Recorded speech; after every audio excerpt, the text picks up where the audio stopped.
del Congreso, de lunes a viernes.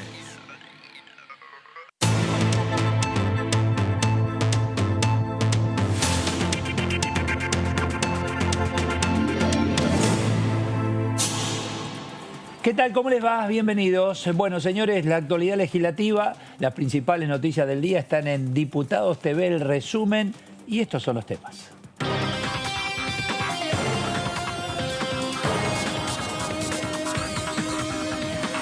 Trabajo de diputados y diputadas por videoconferencia, debaten un nuevo código de defensa del consumidor. La Comisión de Defensa del Consumidor, del Usuario y de la Competencia realizó una reunión informativa para escuchar la opinión de asociaciones de consumidores. El proyecto de ley busca que este nuevo código actualice la Ley de Defensa del Consumidor sancionada en el año 1993. Comisión de Educación, proyecto de apoyo escolar durante la pandemia. Avanza el tratamiento de un proyecto de ley. Establece una estrategia integral para el acompañamiento de las trayectorias escolares en el marco del aislamiento social preventivo y obligatorio. Trabajo de la Comisión de Presupuesto y Hacienda. Diputados busca lograr dictamen para el presupuesto 2021. De esta manera buscará el próximo martes llegar a un acuerdo en la comisión presidida por Carlos Heller. El proyecto de ley contempla un gasto total de más de 8 millones de pesos, un crecimiento de la economía del 5,5% que el oficialismo aspira a sancionar antes de fin de octubre.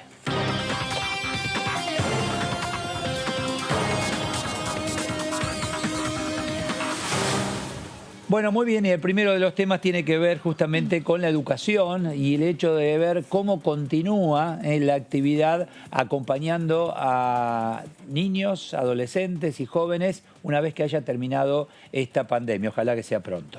Hola, Débora, ¿cómo estás? ¿Cómo le va? Hola. ¿Todo bien? Bien, muy bien. ¿Qué tal, Fernando? Hola, Edu, bien, muy bien. Acá Digo, estamos. el tema es cuando termine esta pandemia, ¿no? Pero por lo menos se van anticipando. Así es. Sí, lo que se habló en la comisión fue no solo del apoyo escolar de los chicos, sino que se plantea que 7 de cada 10 jóvenes o chicos tienen síntomas de depresión. Entonces, no solo tiene que ver con un acompañamiento en cuanto a los contenidos y demás, sino también con toda la parte psicológica. No olvidemos que no tienen contacto con sus pares desde el mes de marzo. Bueno, solo solo en forma virtual, exactamente. ¿no? Aunque los chicos están acostumbrados, pero, sí, no es lo mismo. No es lo mismo el día a día, el contacto, jugar y demás. Sí. Y a eso, bueno, se le suma que hay algo que venimos charlando siempre, el tema de la conectividad, y también se planteó, la izquierda planteó que se tengan en cuenta eso, así como también la infraestructura de los colegios. El tema es qué pasa con los chiquitos que no tienen la posibilidad de la conectividad, ¿no? Que no son pocos. No son pocos. Y no solo el tema es el AMBA, sino el interior también. No, claro, principalmente también es el interior. Más allá de que algunos ejemplos o datos, como para mostrar desde el punto de vista de la educación, de cómo se trata la educación en el momento de COVID, se puede dar en la región del AMBA o en la ciudad de Buenos Aires, como hemos visto, la apertura que ya se autoriza a diferentes establecimientos educativos, tanto públicos como privados, pero claro, los números que más preocupan ahora están en el interior de la República Argentina. Es ahí también donde los números en relación a la pandemia, esta COVID-19, en el mientras tanto ya va terminando el ciclo lectivo. Así es. Entonces, cuando termine, dicen en algunas provincias que van a tratar de no calificar, porque no quieren calificar, pero sí tratar de ver qué contenido les llegó a los chicos. Claro, por ¿no? eso. Sin calificar, pero es bueno. más valorativo y demás. Sí. Y algo que también se habla, que lo viene planteando la diputada de la UCR, Brenda Austin, que de hecho fue una de las impulsoras de declarar la emergencia educativa, tiene que ver con que cerca de 1 millón de chicos ya dejaron el colegio. Así que es otra arista. Estamos hablando de primario, secundario. Del colegio en general. Colegio Ahora en le puedo general. preguntar a ella, pero Sí. es un número también preocupante. Sí, la fue un verdad que año... sí. Esto va a dejar un bache importante, ¿no? En la historia de la vida de todos nosotros. No, Porque en definitiva el adulto también lo está sufriendo. Claro, es ¿no? un impacto, digamos, el chico hoy que le impacta la pandemia, que está estudiando, pero también ve a su alrededor que está pasando lo mismo, con sus padres, con sus amigos, con los padres de sus amigos. Es decir, que es un hecho que ocurre en toda la República Argentina. Vos sabés que cuando comenzó la pandemia, una psicóloga me dice por radio: este es el mejor momento, los chicos están en el mejor de los mundos, porque está mamá y papá que los acompaña a hacer las tareas, etcétera.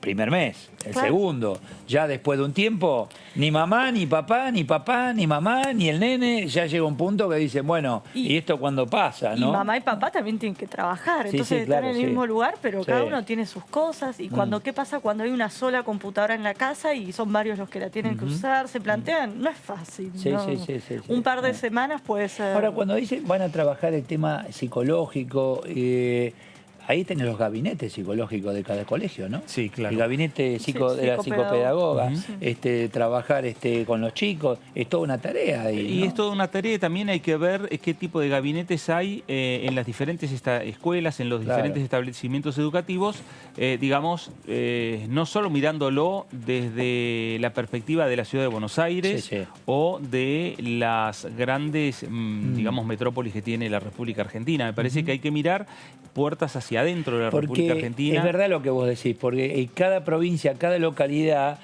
tiene su movimiento, tiene su ritmo. No es lo mismo el nene que estudia aquí en la ciudad de Buenos Aires que el que Exacto. estudia en La Pampa, Sí. o en Misiones, o en Tierra del Fuego. Claro, qué sé yo, o está en una escuela rural. Ahí ¿no? está, Hay claro. varias Sí, cosas, sí, hay sí, varias sí, sí. circunstancias, varias... me parece que hay varios proyectos que hay que estar trabajando más allá de esta coyuntura del momento respecto Sí. al tema del Sí, COVID, sí, al sí, sí. tema de la pandemia, sino, bueno, cómo se va a encarar. Yo creo que los legisladores también están planteando algunas iniciativas que tienen que ver ya cómo se encara el ciclo lectivo 2021, más allá de este ciclo lectivo 2020. Brenda Austin ya está, Unión Cívica Radical por Córdoba. Brenda, Eduardo Serenellini, gracias por atendernos. Hola Eduardo, ¿qué ¿Qué tal? tal? ¿Cómo les va? Bien, muy bien. Acá estamos con Débora, con Fernando. Así charlamos un ratito. El tema educación es clave en el mientras tanto, pero bueno, está muy bien que se adelanten en relación a qué hacemos una vez que pase esta pandemia, que esperemos que sea pronto. Bueno, la verdad que estamos discutiendo las dos cosas en paralelo, ¿no? Es imposible empezar a pensar el año que viene si no pedimos y tomamos medidas que tengan que ver con transitar y atravesar lo que está ocurriendo con la educación en Argentina en este contexto. Entonces, claro, por supuesto que estamos discutiendo iniciativas que tienen que ver con las trayectorias educativas discontinuas, esto es, los jóvenes que están y niños y niñas que están en riesgo de abandono escolar. Y allí hay varias iniciativas que estamos tratando de lograr consensuar en la Comisión de Educación, pero también estamos absolutamente convencidos, por lo menos desde nuestro bloque, que hay que avanzar con un paquete de medidas destinadas a acompañar a las escuelas y a las provincias en lo que va a ser la decisión de la reapertura de las instituciones. Primero, reconociendo que las realidades, sobre todo vinculadas con la pandemia, no son iguales en todo el país, ni son iguales al interior de las provincias.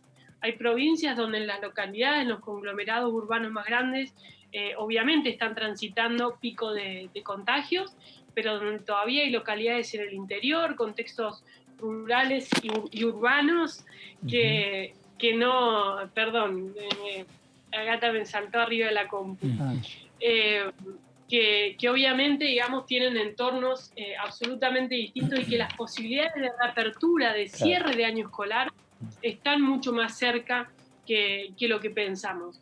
Entonces, ¿qué estamos pidiendo? Bueno, en concreto, que desde Nación se habilite un programa de infraestructura escolar de emergencia destinada a preparar las escuelas. Ustedes recordarán allá por marzo, cuando se hizo lo propio con el sistema sanitario, donde se comenzó a centralizar decisiones vinculadas con el equipamiento, por ejemplo, de los respiradores, a preparar los centros de atención primaria de los municipios, a construir hospitales modulares. Bueno, lo mismo necesitamos hacer con la situación de las escuelas, porque estamos verdaderamente ante una emergencia educativa si miramos la cantidad de chicos que ya abandonaron, que supera por largo el 1.000.000 de estudiantes, si miramos los aprendizajes desiguales que muchos de ellos han tenido y las dificultades que van a tener para poder continuar el año que viene. Entonces, ¿qué pedimos? Bueno, medidas concretas que tengan que ver con preparar a las escuelas para que estén en condiciones y cumplan los protocolos,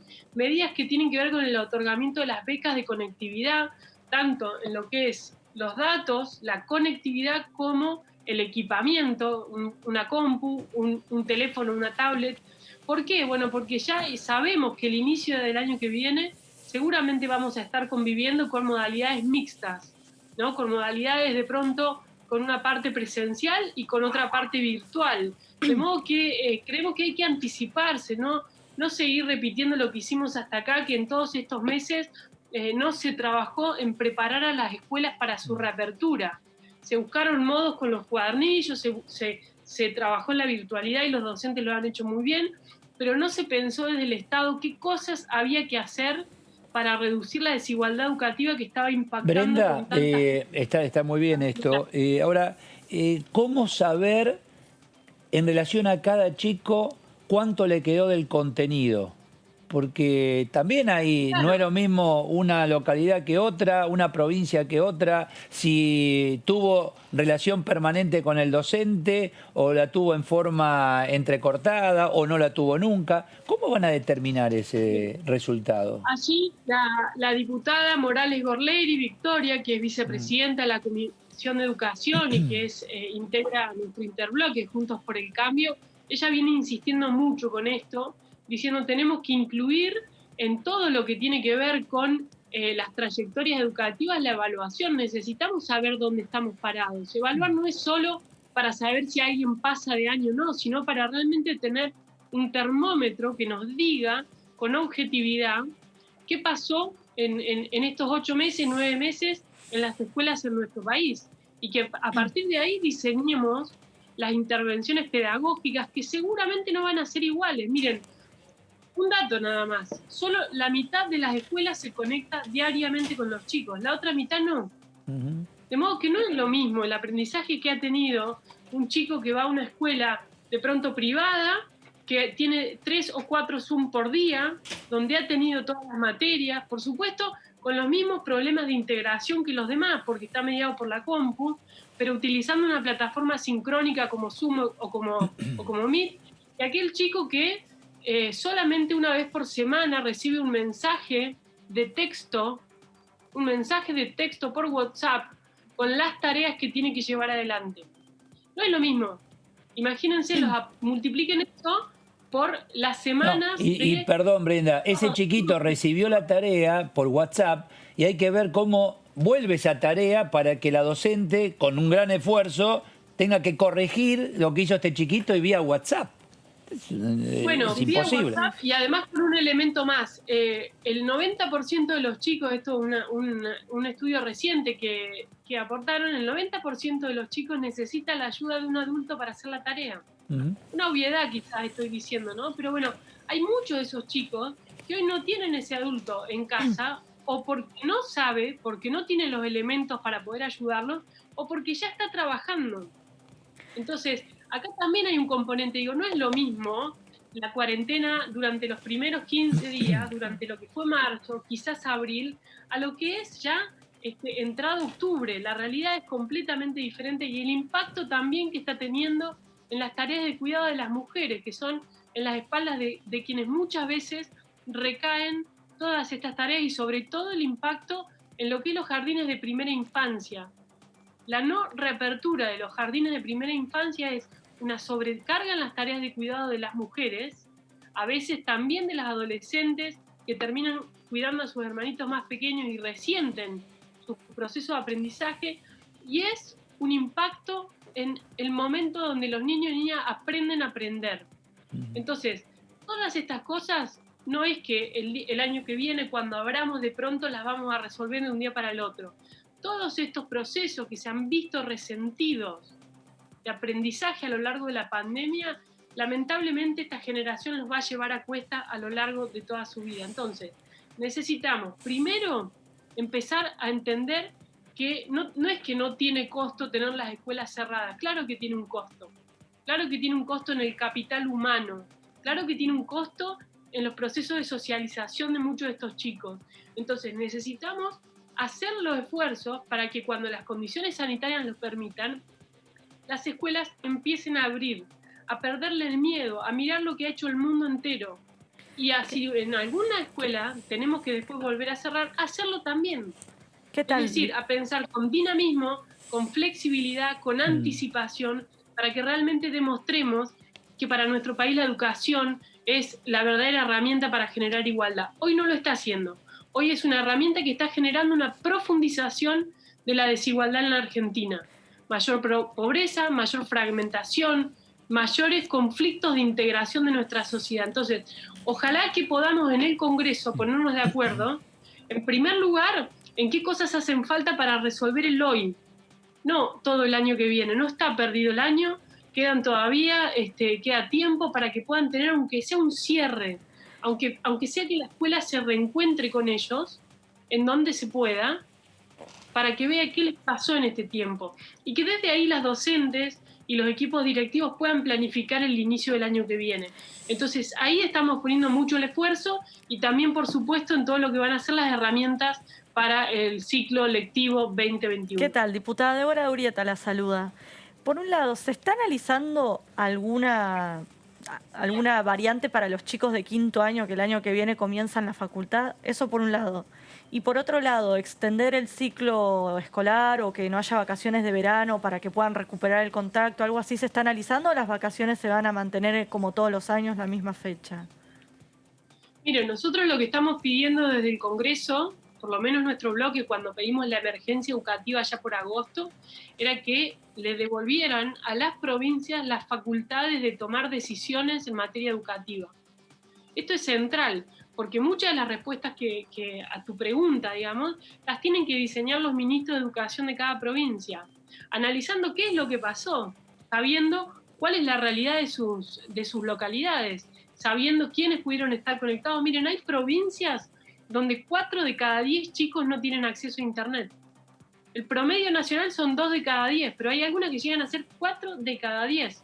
Por supuesto que las realidades son distintas y hay que pensar soluciones distintas.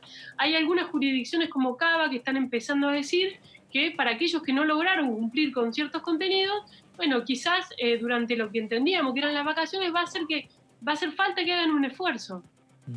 Entonces, bueno, Cava va a ser un buen punto de partida, de hecho ya con instituciones abiertas, pública, estatal, pública, privada. Ya, bueno, ahí es un punto de partida para ver si pueden tomarlo como espejo el resto de las provincias. Como espejo y a la vez también ver qué cosas se aprende de los propios errores, claro, y qué cosas necesitan otras jurisdicciones. Digo, los niveles de inversión que tiene Ciudad de Buenos Aires por alumno estatal son claramente superiores a los que tienen muchas de las provincias de nuestro país. Hay algunas que llegan a invertir 5 veces menos por alumno estatal. No porque no les preocupe la educación, sino que porque son provincias con pocos recursos, producto de una distribución desigual de la coparticipación. Entonces, ¿qué le pedimos al Estado Nacional? Que acompañe.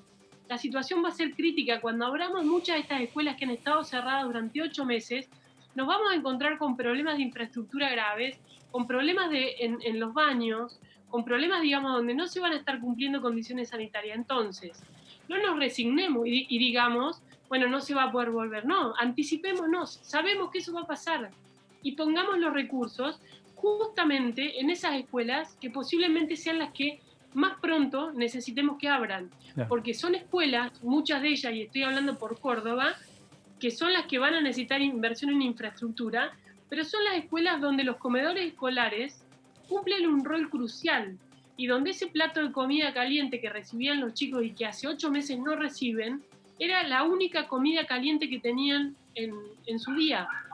Entonces claro. digo, también Brenda, estas son las cosas que tienen que ver con la pérdida de la apertura de las escuelas como edificio, como actor social abierto en una comunidad. Claro. Brenda, ¿cómo le va? Fernando Fraquelli saluda. Usted hablaba de infraestructura y mencionaba su provincia, la provincia de Córdoba. ¿Cómo impactó, más allá del COVID-19, cómo impactaron los incendios también respecto a la infraestructura escolar en la provincia?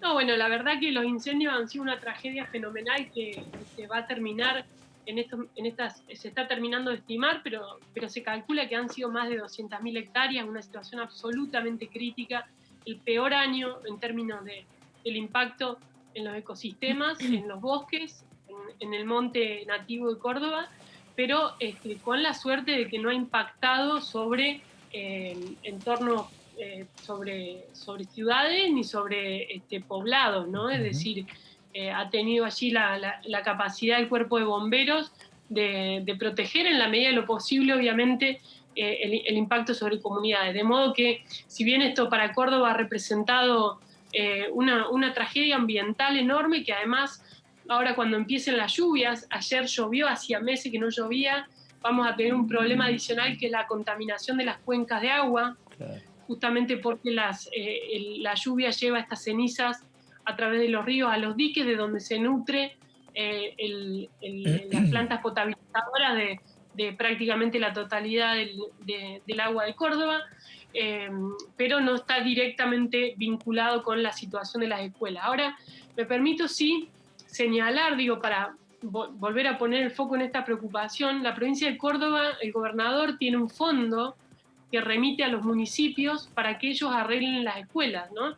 Este fondo se remite todos los años, los municipios junto con la escuela analizan la situación y proceden a repararlo. Bueno, esto está suspendido desde marzo, de modo que si ya era crítica la situación por el 8 meses de cierre de escuelas, imagínense en aquellas en las que no solo no se anticiparon y se pusieron a preparar las escuelas, sino que además se pretendió hacer un ahorro a costa de la escuela. No, es un tema para tratarlo y puntualmente. Diputada, gracias por este tiempo. Muy amable. Muchísimas gracias a ustedes y gracias por poner un tema tan importante como la educación en la agenda de discusión. Muchísimas gracias, muchas gracias. No hay tema que no sea importante. Está bien que algunos por agenda son, pero claro, no hay tema. Seguro. Ahora tenemos el tema defensa del consumidor. Sí. Defensa del consumidor, yo no sé si les pasa a ustedes, pero estamos cada vez peor. Ah, sí. Pero tenés que hacer un reclamo,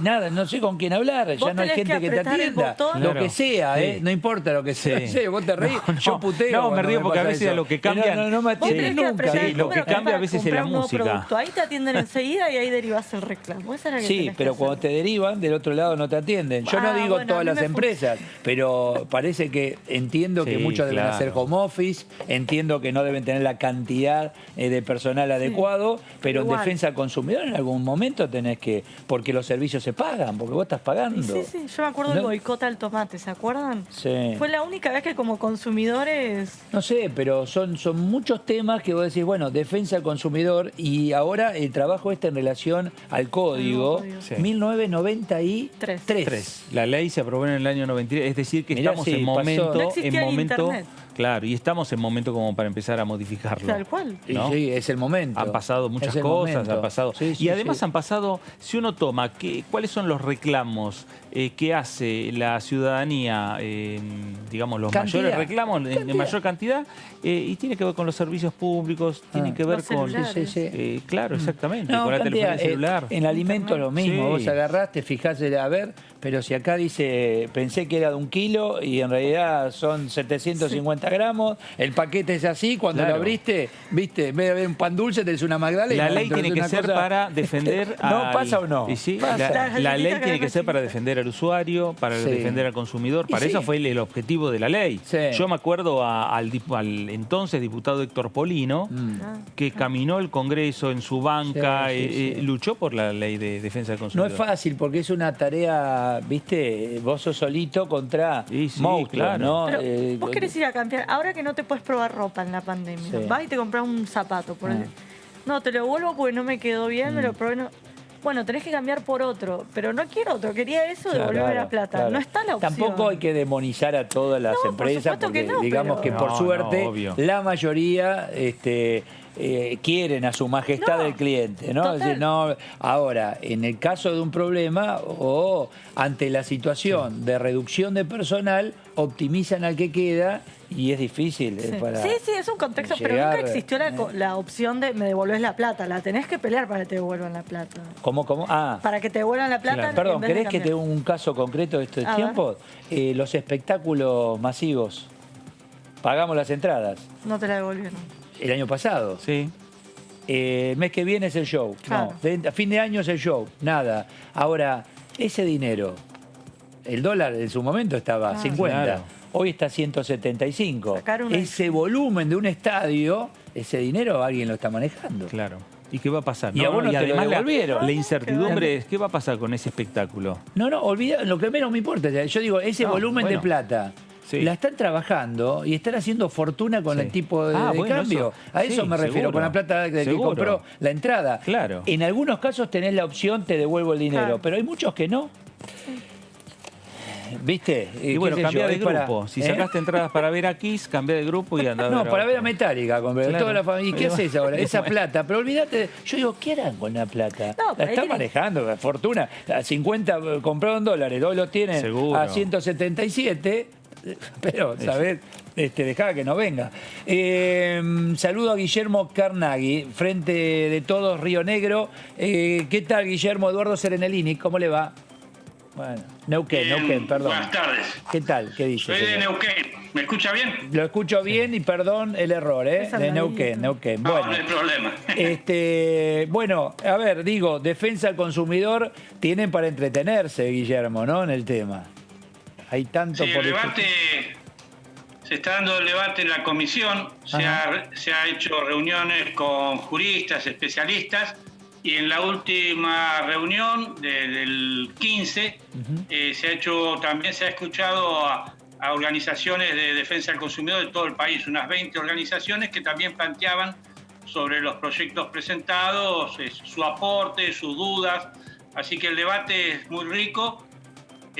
Y se está siguiendo todos los jueves en comisión con distintos invitados para después, bueno, una vez agotado estas reuniones, ya iniciar el debate entre los diputados para ver si se puede consensuar o qué se puede acordar para llevar ya el proyecto de ley al recinto. Este código 1993 a la fecha, ¿cuánto ha cambiado en nuestra vida cotidiana? Sí, en realidad la ley inicial es del 83. Ajá. En el 83 todavía no se había hecho el comercio por plataformas, todavía no se había iniciado el comercio por plataformas. Y eso, bueno, obviamente de esta primera ley del consumidor, la 24420, ha sufrido distintas modificaciones. Pero creo que es central también destacar que en la Constitución reformada del 94 incluye los derechos consumidor como un derecho constitucional. O sea que esto le genera otro rango y bueno, la necesidad de generar un código que ordene está planteada y se está trabajando en esa línea. ¿Qué tal, diputado? Débora Durieta lo saluda. A grandes rasgos, Débora, ¿cómo le va? buenas tardes. A grandes rasgos, ¿cuáles serían los principales cambios que le introducirían a este nuevo código? Sí, hay dos códigos presentados. El código, hay algunos elementos que no tiene el código presentado por Juntos por el Cambio. Uno de ellos es la exclusión de los pagarés como práctica abusiva, o sea que se entiende que el pagaré es como práctica abusiva.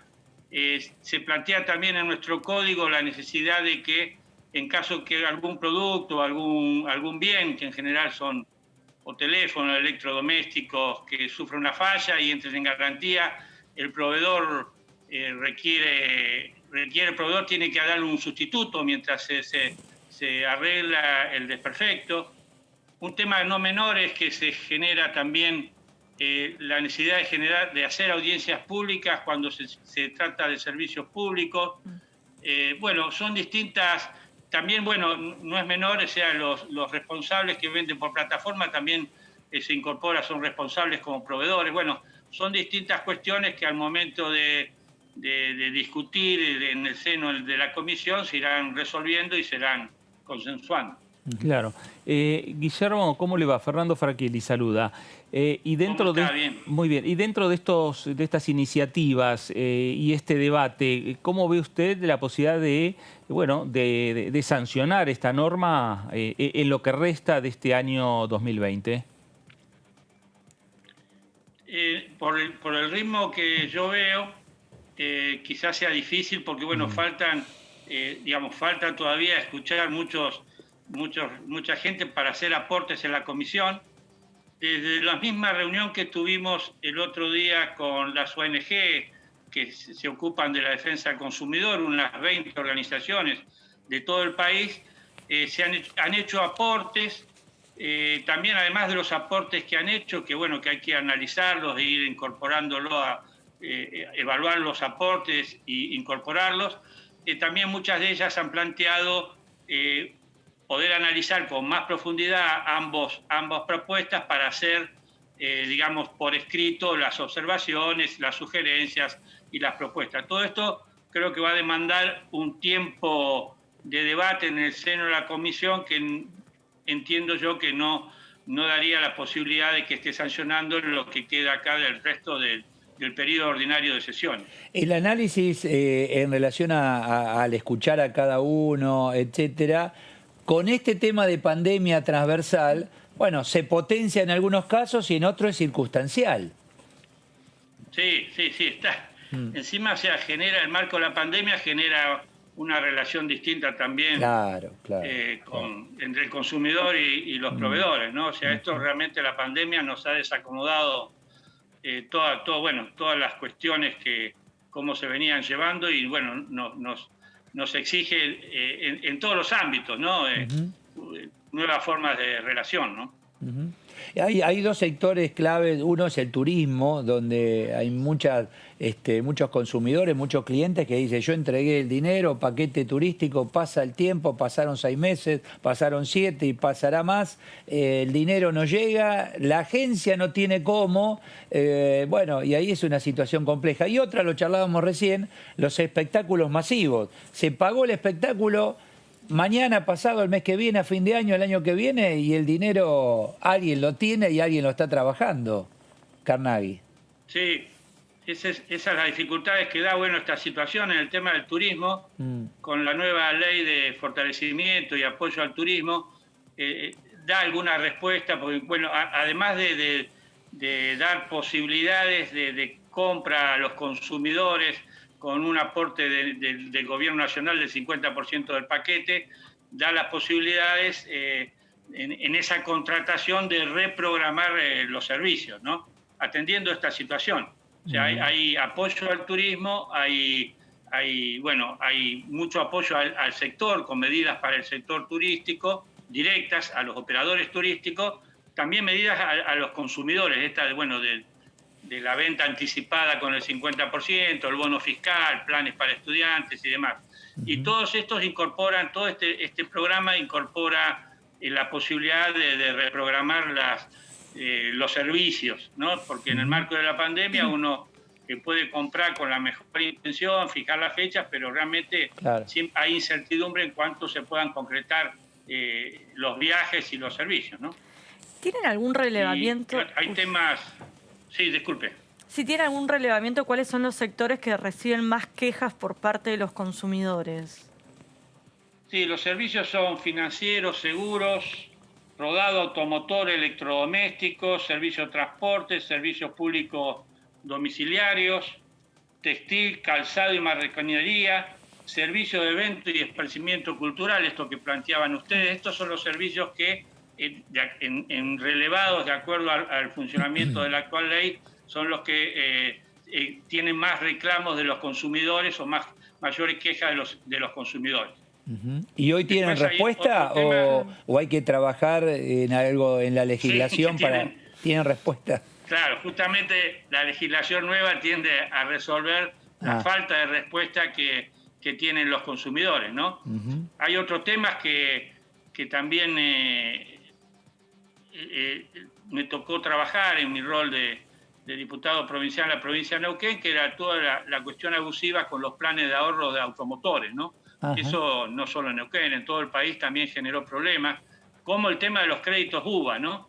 Que digamos que la tasa de los créditos UVA, digamos, el crecimiento en el marco de la inflación, crecían las cuotas y también crecía la deuda de capital, se le hacía impagable a aquellas familias que habían accedido a estos créditos para la vivienda, ¿no? Estos son temas que hay que darle respuesta. Claro. Guillermo, ¿y la legislación en las provincias está, digamos, más ayornada en relación a la nación o las provincias van a esperar esta modificación que haga el Congreso Nacional y después hacer sus respectivas modificaciones? Entiendo que las provincias van a esperar este código y a partir de eso hacer las modificaciones o adherir al mismo e implementarlos en las provincias, que muchas cuestiones se pueden resolver en el marco provincial, otros hay que se resuelven en el marco nacional, inclusive hay oficinas de defensa del consumidor que también, en el caso de mi provincia, hay algunos municipios que se da esa atención. Quizás no con la capacidad de resolver todos los problemas, pero por lo menos tener una ventanilla donde recibir las quejas, las demandas y poder tramitarlas en los niveles que corresponden. Está claro que escuchan a los consumidores. ¿Al empresario, al proveedor, también lo van a escuchar? ¿Va a pasar por la comisión? ¿Distintos sectores? Es una buena pregunta. En realidad yo me he incorporado en las 3 últimas reuniones. El que maneja las invitaciones es la presidencia y la vicepresidencia de la comisión, y realmente no les podría responder sobre Porque digo, es importante escucharlos también. No imagino que todo el mundo va a querer hacerle daño a su cliente, al contrario, lo va a querer fidelizar, ¿no? Escuchar qué pasa. Es razonable, pero siempre, obviamente, que este código claramente está a favor del consumidor, ¿no? Sí, está bien. Claramente plantea como uno de los principios que en caso de duda siempre a favor de los consumidores, ¿no? ¿Y están mirando algún país en particular a la hora de redactar este código? ¿Se basaron en alguna legislación puntual? Sí, estuvo el otro día en la segunda reunión, estuvo Claudia Lima Márquez, que es una jurista que ha trabajado en este código de Brasil, que también se lo ha tomado en cuenta. Está bien, porque ahí por lo menos uno va teniendo la experiencia de otros y ver cómo se aplica acá. Incluso en el contexto del que estamos viviendo, Carnaghi. Seguro, sí, seguro. Así que bueno, este es el debate. Entiendo que es una herramienta importante que va a saldar el teléfono. Que va a saldar un vacío legal y va a ordenar, inclusive por toda la normativa que se ha venido modificando a partir del 83 para una mejor aplicación, e insisto, mandato de la Constitución del 94. Ya que hablamos de turismo, usted está allí en Neuquén, ¿por qué no nos cuenta qué expectativa tiene para los próximos meses ante la realidad compleja? Sí, la realidad en Neuquén con la pandemia en estos momentos es muy compleja, tal es así que hay fuertes restricciones por 15 días, a partir del última mensaje que dio, estuvo presente con el presidente y el gobernador de la provincia, y hay restricciones de circulación, planteando casi en fase 1 en los principales centros poblacionales de la provincia de Neuquén. Hablamos de Neuquén, Centenario, Ploter, Zapala, Cutralcó, Huíncul, Cenillosa. Y en el área turística, San Martín de los Andes, Villa Langostura, Junín, Villa Pegüeña, Moquehue, situación con la pandemia que veníamos sin casos y sin contagios, sin circulación comunitaria. A partir de las últimas 3 semanas ya estamos teniendo esta problemática. Esto en lo local. Y luego lo que se tiene que resolver, obviamente, para poder disfrutar de los atractivos turísticos de nuestra región es el tema del transporte. Claro. Va a haber una apertura, un anuncio del transporte, en principio para los esenciales. Y luego, para que pueda funcionar el turismo en nuestra zona, es esencial el tema de, obviamente, el transporte aéreo. Estamos a 1.600 kilómetros de los principales centros emisores, que son provincia de Buenos Aires y Capital Federal. También Córdoba y Rosario aporta, Santa Fe, pero el principal centro emisor, lógicamente por población, está a 1.600 kilómetros. Entonces, claro, sin el transporte terrestre, sin el transporte aéreo, es muy difícil. Con lo cual, se está trabajando para que haya temporadas, pero hay dudas en cuanto al volumen de visitantes que pueden... Bueno, ya, a ver, tanto de turismo como de transporte ya lo anunciaron. Está bien lo que usted dice, en principio personal de actividad esencial, aquellos que tienen algún tema médico, punto. Para aprobar hasta diciembre, y diciembre ahí arrancaría el tema turismo. Bueno, ahí los brazos abiertos, ¿no? En toda esta zona. Obviamente porque el turismo es es la actividad que ha sido más golpeada en el marco de la pandemia, esto a nivel mundial, lógicamente, y la ley esta que se sancionó el 1 de septiembre, ahora se sacó el decreto reglamentario y también ahora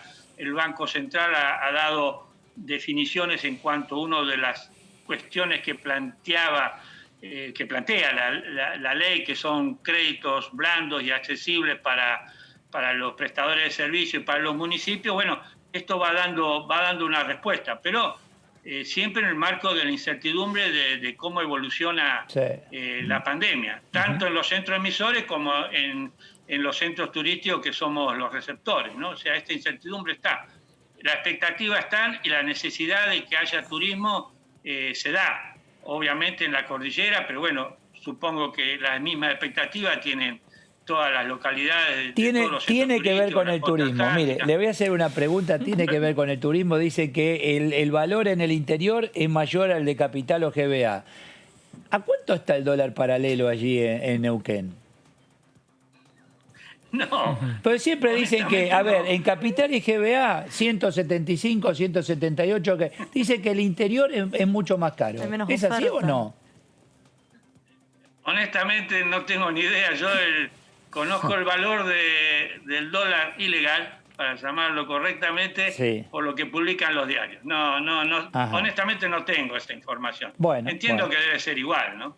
No tengo esa información. Está bien. Y habitualmente, Guillermo, Neuquén es receptora de turismo internacional, de Brasil, de Chile.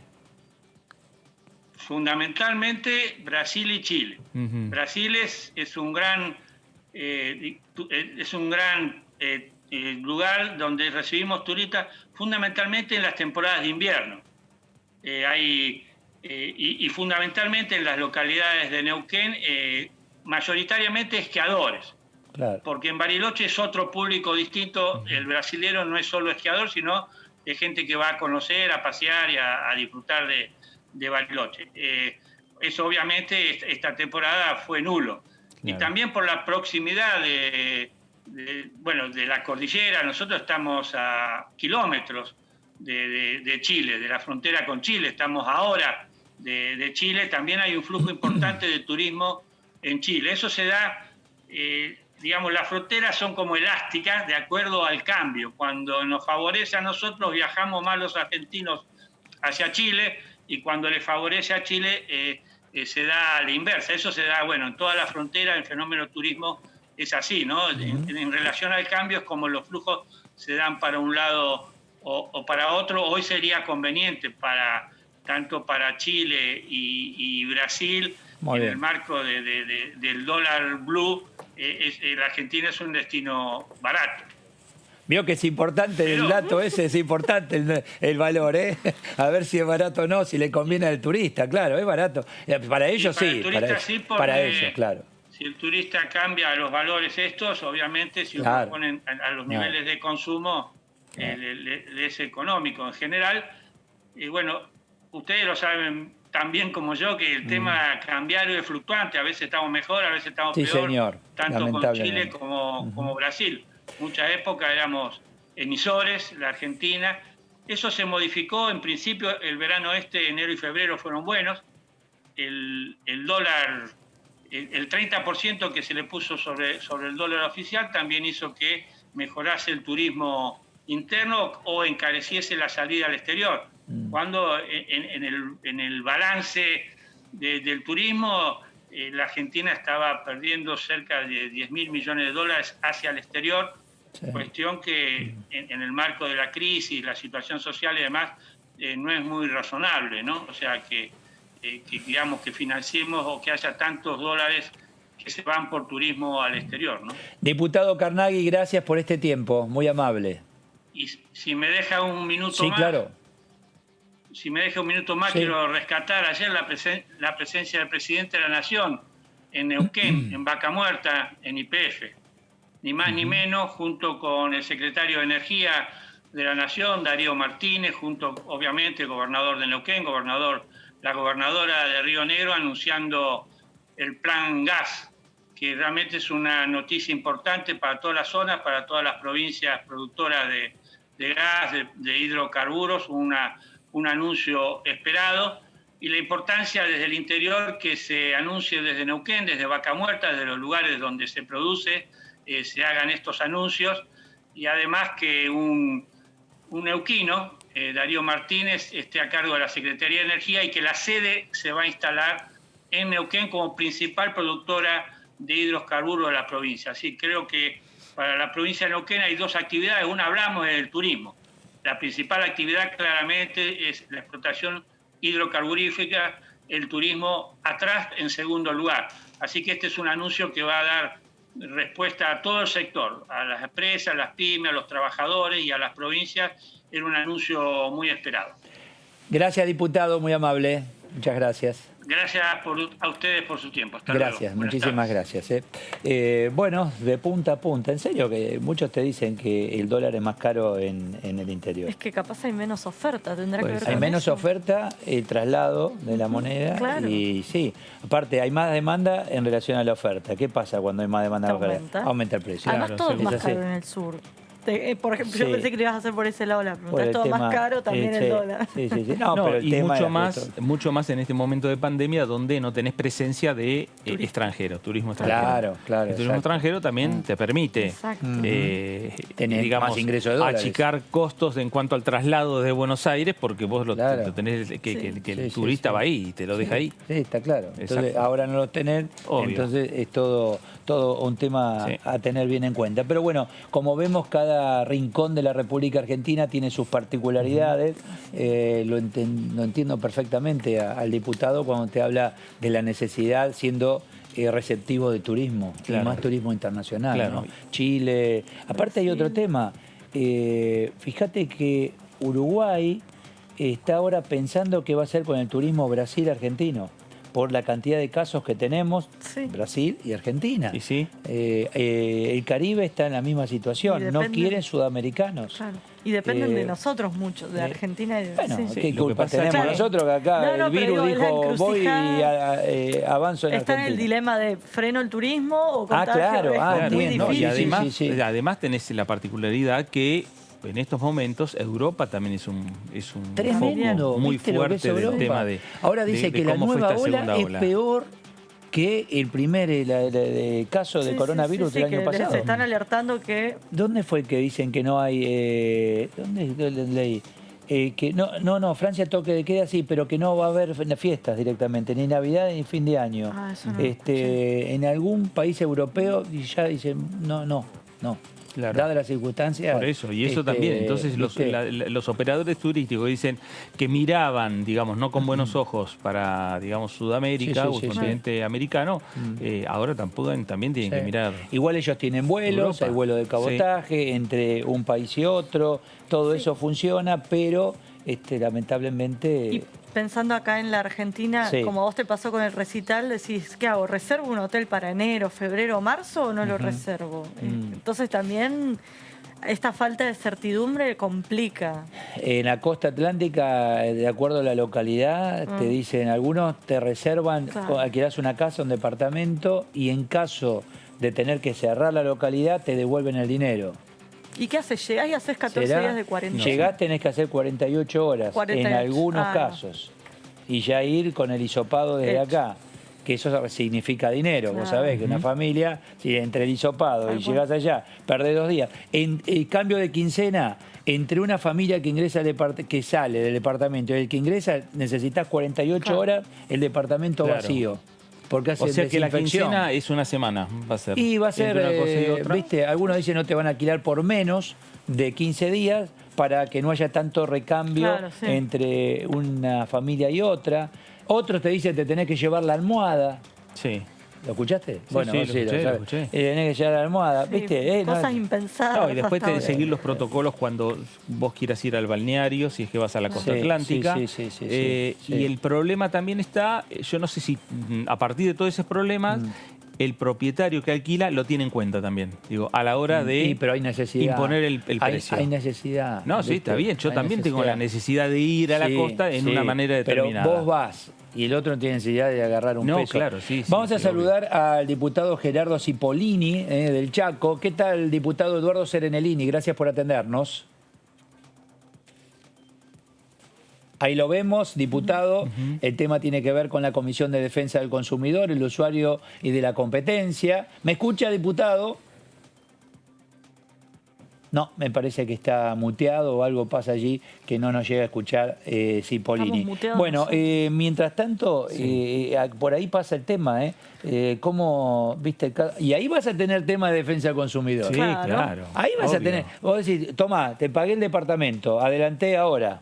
¿Qué estamos? ¿Octubre? Sí. Ya para ir enero. Muy bien. Llega enero, algo pasó y no podemos, y no nos dejan entrar. Y te dicen que te van a devolver el dinero. ¿Y el dinero estará o lo usaron para pintar, para cambiar los colchones? Bueno, y para qué sé yo eso en la tenés la casa? ley que mencionaba el diputado que considera las distintas opciones en caso de que se suspenda. Sí. Pero bueno, hay que Sí. ver lo que vos decís. Si ya no tenés la plata... No, ¿Viste? ante tanta incertidumbre, lo que se lleva a que vos estés pensando, me quedo en este caso en Buenos Aires. Sí, la verdad que muchos...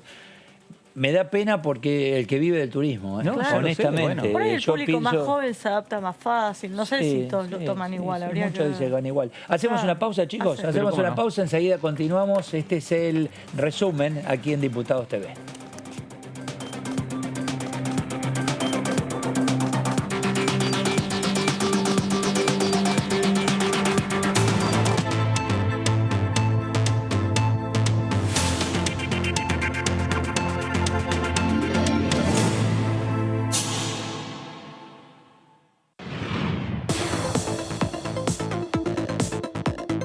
La voz de los diputados. La voz de las diputadas. La voz de la oposición. La voz de los que quieren cambiar la realidad. La voz de los que quieren una Argentina mejor. Tu voz en el Congreso. DTV, el periodismo en el Congreso, de lunes a viernes. Proyectar, ampliar, reformar, disfrutar, habitar,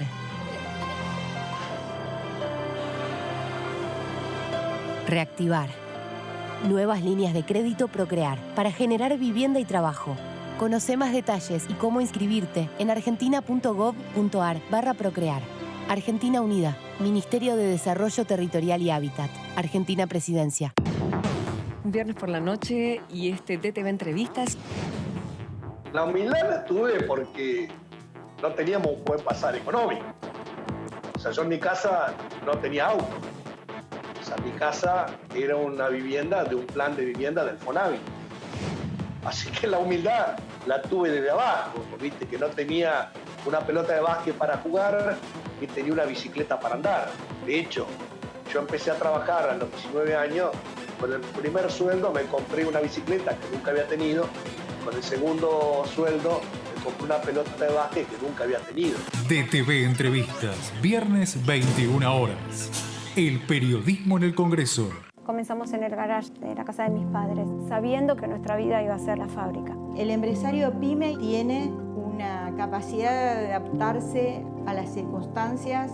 Sé también de llegar a cero, de fundirme y salir adelante gracias a la familia y a los proveedores. Tenemos que empezar a creer en nosotros, que nosotros podemos hacer las cosas bien y mejor que muchos. El programa de asistencia al trabajo y la producción seguirá acompañando a empresas y trabajadores en todo el país.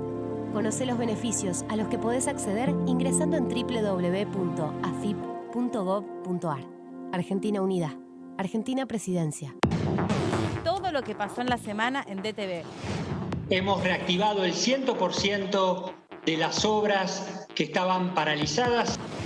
Cuando hablamos de trabajo, hablamos de trabajar, de capacitarse en oficios o de completar la escuela secundaria. Creo que es muy importante el presupuesto que tiene asignado el área de producción. Lo importante es que con la sanción de esta ley estamos otorgando un marco legal que el desarrollo de la profesión necesita. Imaginemos que de aquellas vacunas que están en fase 3, todas terminen siendo efectivas. Así la capacidad máxima de producción, si bien los datos no son del todo fidedignos, no va a exceder las 6.000 millones de dosis de vacuna. DTV, el periodismo en el Congreso. El otro día falleció una chica joven. Sin antecedentes. Sin enfermedades preexistentes. Creo que la gente se olvida que esto le puede pasar a cualquiera. Necesitamos que se tome conciencia, que cada persona que se muere es una pérdida para sus familias. También lo es para nosotros. Los médicos estamos poniendo más que trabajo para salir de esta. Estamos poniendo el corazón. Estamos poniendo todo. Necesitamos que cada uno, desde su casa, haga su parte.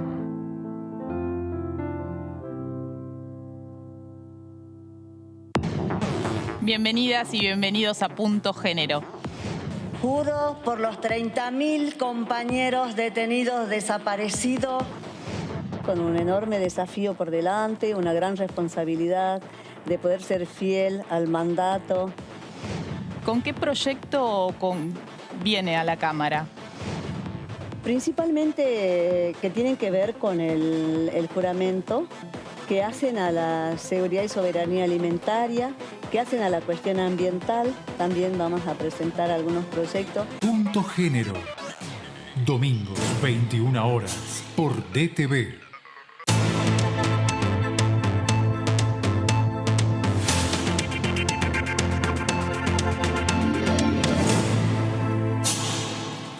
Bueno, y atención porque comienza una semana donde el tema presupuesto sigue estando sobre la mesa y vamos llegando prácticamente a la definición, ¿no, Fernando? Sí, bueno, claro, exactamente. En principio, ¿qué es lo que se estaba esperando? Que la próxima semana, el día martes, una nueva reunión, prácticamente ya la última reunión para la firma del dictamen. Bueno, porque Heller fue al Poder Ejecutivo. Mostraron algunas pautas, le han dado, sí, y vuelve, y eso es lo que van a tratar la próxima semana. Claro, ¿por qué? Porque hay pedidos de algunas modificaciones que tienen que ver con algunos temas, algunas partidas, principalmente en lo que tiene que ver con subsidios al transporte, que hay un presupuestado para el año 2021 subsidios al transporte, en lo que tiene que ver con el AMBA de cercano al 65.000 millones de pesos. Y en lo que tiene que ver con lo que sería el interior de la República Argentina, 13.000 millones de pesos. ¿Cómo llevas adelante, Débora, vos que te encanta la economía, un presupuesto en lo particular y mucho más a nivel país, con la realidad económica que estamos viviendo, con un tipo de cambio tan oscilante? ¿Sí? ¿Qué se hace? ¿Cómo Primero eso, que pones una medida que pensás que va a generar tal cosa y genera lo contrario. El tema del 3% en retenciones, etc. Empezando por ahí, que las medidas no generan lo que se espera cuando se implementa. Pero además este proyecto de ley, algo que viene planteando la oposición, es que no incluye ni la reforma tributaria ni la movilidad jubilatoria, que no olvidemos que hasta diciembre está suspendida la sancionada durante el macrismo. Así que lo que plantea la oposición es cuán fiable o... No solo la oposición, el Fondo Monetario Internacional también ya está, viste, el hecho de que venga en noviembre nuevamente, y tiene que ver con esto, es decir, a ver si van definiendo el plan en relación al presupuesto. Por eso en parte Fernando, lo que yo te estaba señalando antes de lo que se esperaba para la semana que viene, decir, bueno, se llega a la última reunión y se firman los dictámenes. Pero hay intenciones de esperar un poco antes de firmar, posiblemente a lo mejor esperar unos días más, no mucho más, yo te diría, porque también están los tiempos que está manejando el oficialismo para que el proyecto llegue al recinto. Esta es una ley que la oposición quiere tratarla de manera presencial, es decir, que va a ser de manera mixta. ¿Hay fecha límite para el presupuesto? No, la fecha límite es el 31 de diciembre. Se supone que debería debatirse antes del 30 de noviembre, que es cuando termina el año. Y se va a debatir antes del 30, obviamente. La idea del oficialismo... Termina el año en situación normal. Exacto. Claro. Este año es anormal y yo no sé esas fechas, ¿no? Sí, pero igual hay una herramienta que le aplicaron este año. Que si hay que aplicar una adenda, la se hace. Ampliación presupuestaria. Recordemos, la ampliación presupuestaria se utilizó este año enviado con un proyecto que envió Alberto Fernández junto con el jefe de gabinete Santiago Cafiero, se aprobó y siguió su rumbo habitual el presupuesto. Recordemos, ampliación presupuestaria del presupuesto 2019. 2019, sí. Que fue la prórroga porque este año no hubo. El 2019 tuvo sus bemoles, ahora el 2020... Agitadito. Te la regalo. Hablando de esa ampliación, para el tema, vos que comentabas el tema de subsidio a transporte, se amplió a 17.000 millones, cuando para este año, para el año 2021, se estima unos 13.500 millones. Entonces lo que planteó Cano, que es el presidente de la Comisión de Transporte, es no nos alcanza. Es mucho menor que el de AMBA. Encima es mucho menos rentable porque los pasajeros son muchos menos. Ahora habilitaste los vuelos, por ejemplo, de cabotaje. habilitaste los micros de media y larga distancia. Ahora van a tener menos pasajeros los vuelos, y van a tener que hacer la frecuencia igual. O sea que eso va a ser gasto, van a estar a pérdida y te van a pedir recursos. Entonces, ¿viste? O sea, abro, pero si perdía parado, ¿cuánto más voy a perder en movimiento? Sí, en ponerlo en movimiento capaz te sale más caro para mover a tan poca gente que guardarlo. No lo sé. Sí. El diputado Casareto, en relación al presupuesto 2021, nos decía esto. Con una Argentina creciendo, podemos hablar de cómo protegemos ciertos sectores, cómo redistribuimos los ingresos, cómo le damos más inversión a ciertos sectores. Con la Argentina creciendo al 5,5%, tal como está previsto en el presupuesto, no vamos a tener problemas en cubrir con las partidas tal como vos recién lo leías, en condiciones normales. O sea que ningún jubilado va a perder frente a la inflación el año que viene. Es más, lo que estamos viendo es que van a ganar frente a la inflación. Ahora, por supuesto, si hablamos con ustedes racionalmente, lo podemos analizar. Si hablamos con los dirigentes de la oposición, es difícil, porque ellos cuestionan todo. Dicen que la Argentina no va a crecer, que la inflación va a ser más, que la recaudación no va a aumentar y que los jubilados se van a joder. Pero bueno, eso estamos acostumbrados. Ni cambiamos nada en función de lo que ellos digan, porque en realidad lo que dicen en ninguna manera tiende a contribuir a la solución de los problemas de los argentinos, distinta a la actitud de otros bloques, los bloques federales, los bloques provinciales, que a veces plantean cosas, nosotros podemos hacer ajustes y en ese caso eventualmente nos acompañan en la sanción de las leyes. Pero Juntos por el Cambio, dominado por Macri, Patricia Bullrich y esos diputados, contá de la primera ley a la última, siempre van a estar en contra. Bueno, y va todo en simultáneo, ¿no? El tema presupuesto, el tema educación, hay necesidades en educación, y cada provincia tiene sus necesidades, todo eso llegará y va a la comisión de presupuesto, ¿no? Y ahí van haciendo los números. Mara Brauer, de Frente de Todos. ¿Qué tal, Mara? Eduardo Serenellini, gracias por su tiempo. ¿Qué tal? ¿Qué tal? ¿Cómo andan? Bien, muy bien, muy bien. Acá estamos con Débora, con Fernando, tratando de entender parte de lo que tienen que trabajar ustedes, que no es tarea sencilla, Mara, el tema educación, la verdad, cuánta necesidad en el presente y lo que viene después de la pandemia, ¿no? Sí, la verdad que todos los que trabajamos en educación estamos muy preocupados porque es ineludible un futuro muy, muy complejo. Un año sin escolaridad trae muchísimas consecuencias, no solamente en los aprendizajes, que obviamente repercute más en los sectores más vulnerables, sino en toda la vida, la trayectoria escolar de los chicos. Piensen que hay chicos que están padeciendo mucho el aislamiento, niños chiquitos de primaria que han vuelto a perder esfínteres, chicos que teniendo la posibilidad de conectarse han dejado de conectarse porque están un poquito como fóbicos. Ahí tenemos noticias de distintos tipos de reacciones porque fue una experiencia para los chicos muy fuerte. Una experiencia muy fuerte, el aislamiento, y también una experiencia muy traumática, porque ustedes saben que las infancias, todos fuimos chicos, las infancias están llenos de miedos. Sí. Que los padres son los que nos dicen, no, quédate tranquilo, no va a pasar nada, el hombre de la bolsa no existe. Y acá hay un virus que no le podemos decir eso, que nos ven a nosotros preocupados, que ven en la tele que ni el presidente ni los ministros tienen las soluciones, y eso afecta en el desarrollo personal de la niñez. Entonces son los aprendizajes, es el aspecto psicológico, es el aspecto convivencial.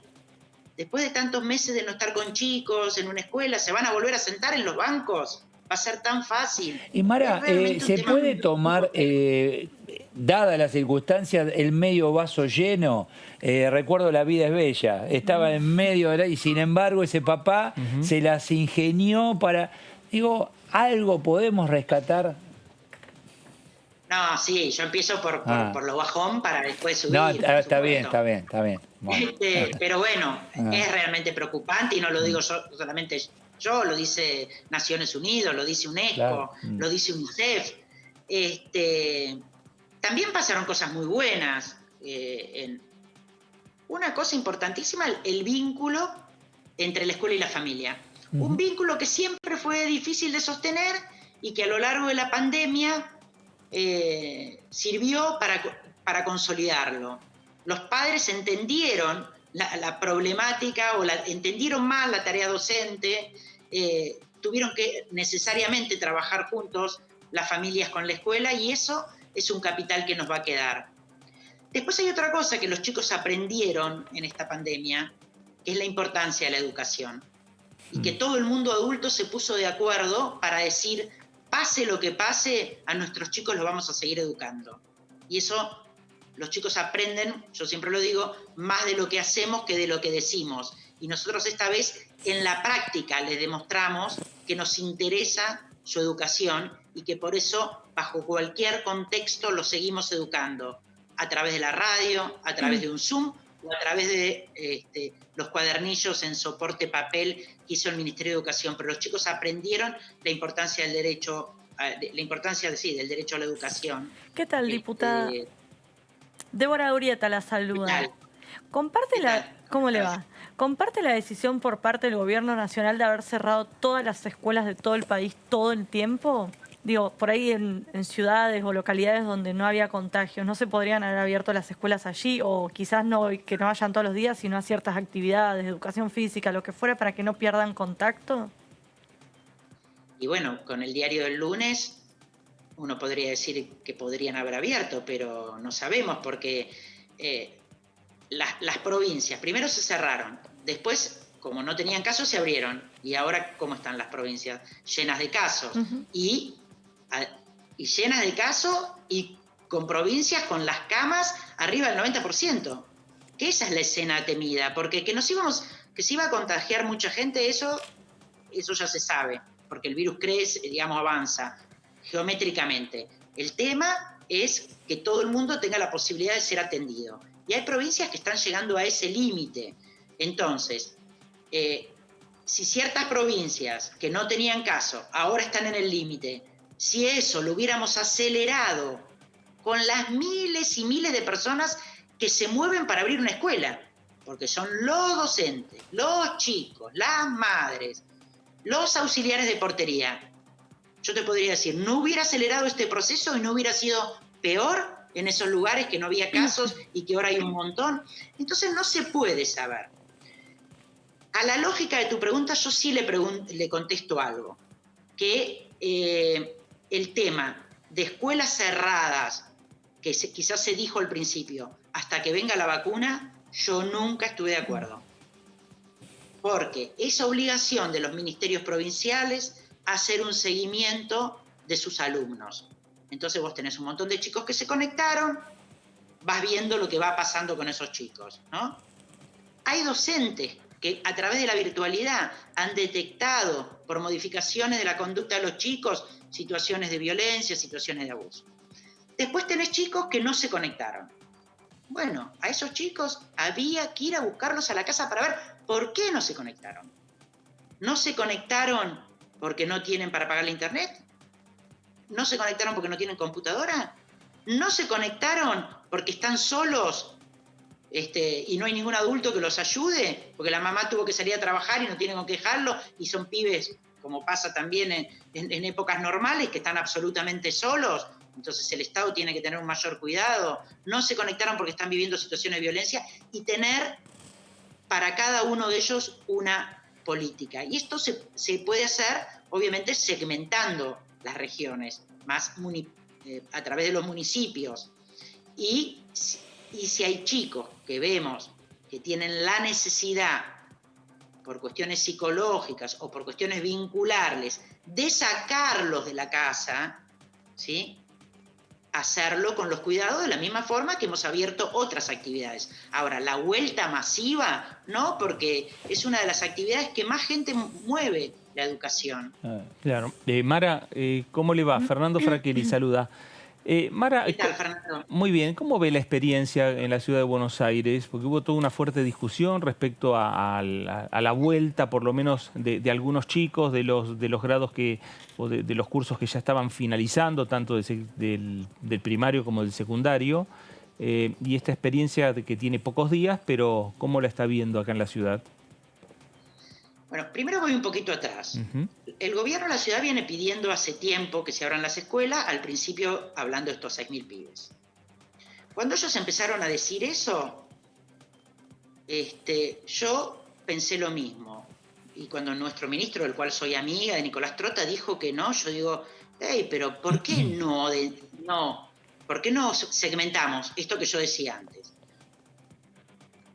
Tengo confianza con el ministro de Educación y él me dice, te mando la propuesta que hizo el gobierno de la ciudad. Y la verdad que era una chantada. Una chantada. No tenían ni idea de qué era de la vida de esos chicos. Decían que volvían a la escuela para trabajar de manera autónoma. Si tienen capacidad de trabajar de manera autónoma, es menos riesgo para la salud darle una computadora. La ciudad de Buenos Aires tiene plata para pagar 6.000 computadoras. Es más, a veces ni siquiera son 6.000. Pues si son 2 hermanitos, le puedo dar una para los 2. Entonces, primero es eso. Si había que volver a la escuela, yo no era de las que decía no a rajatabla, pero entendiendo quiénes y para qué. Ahora que empezaron con los chicos de terminalidad, la experiencia es muy nueva, me pareció repugnante esa escena del chico rodeado por periodistas, parecía una escena pensada para la televisión.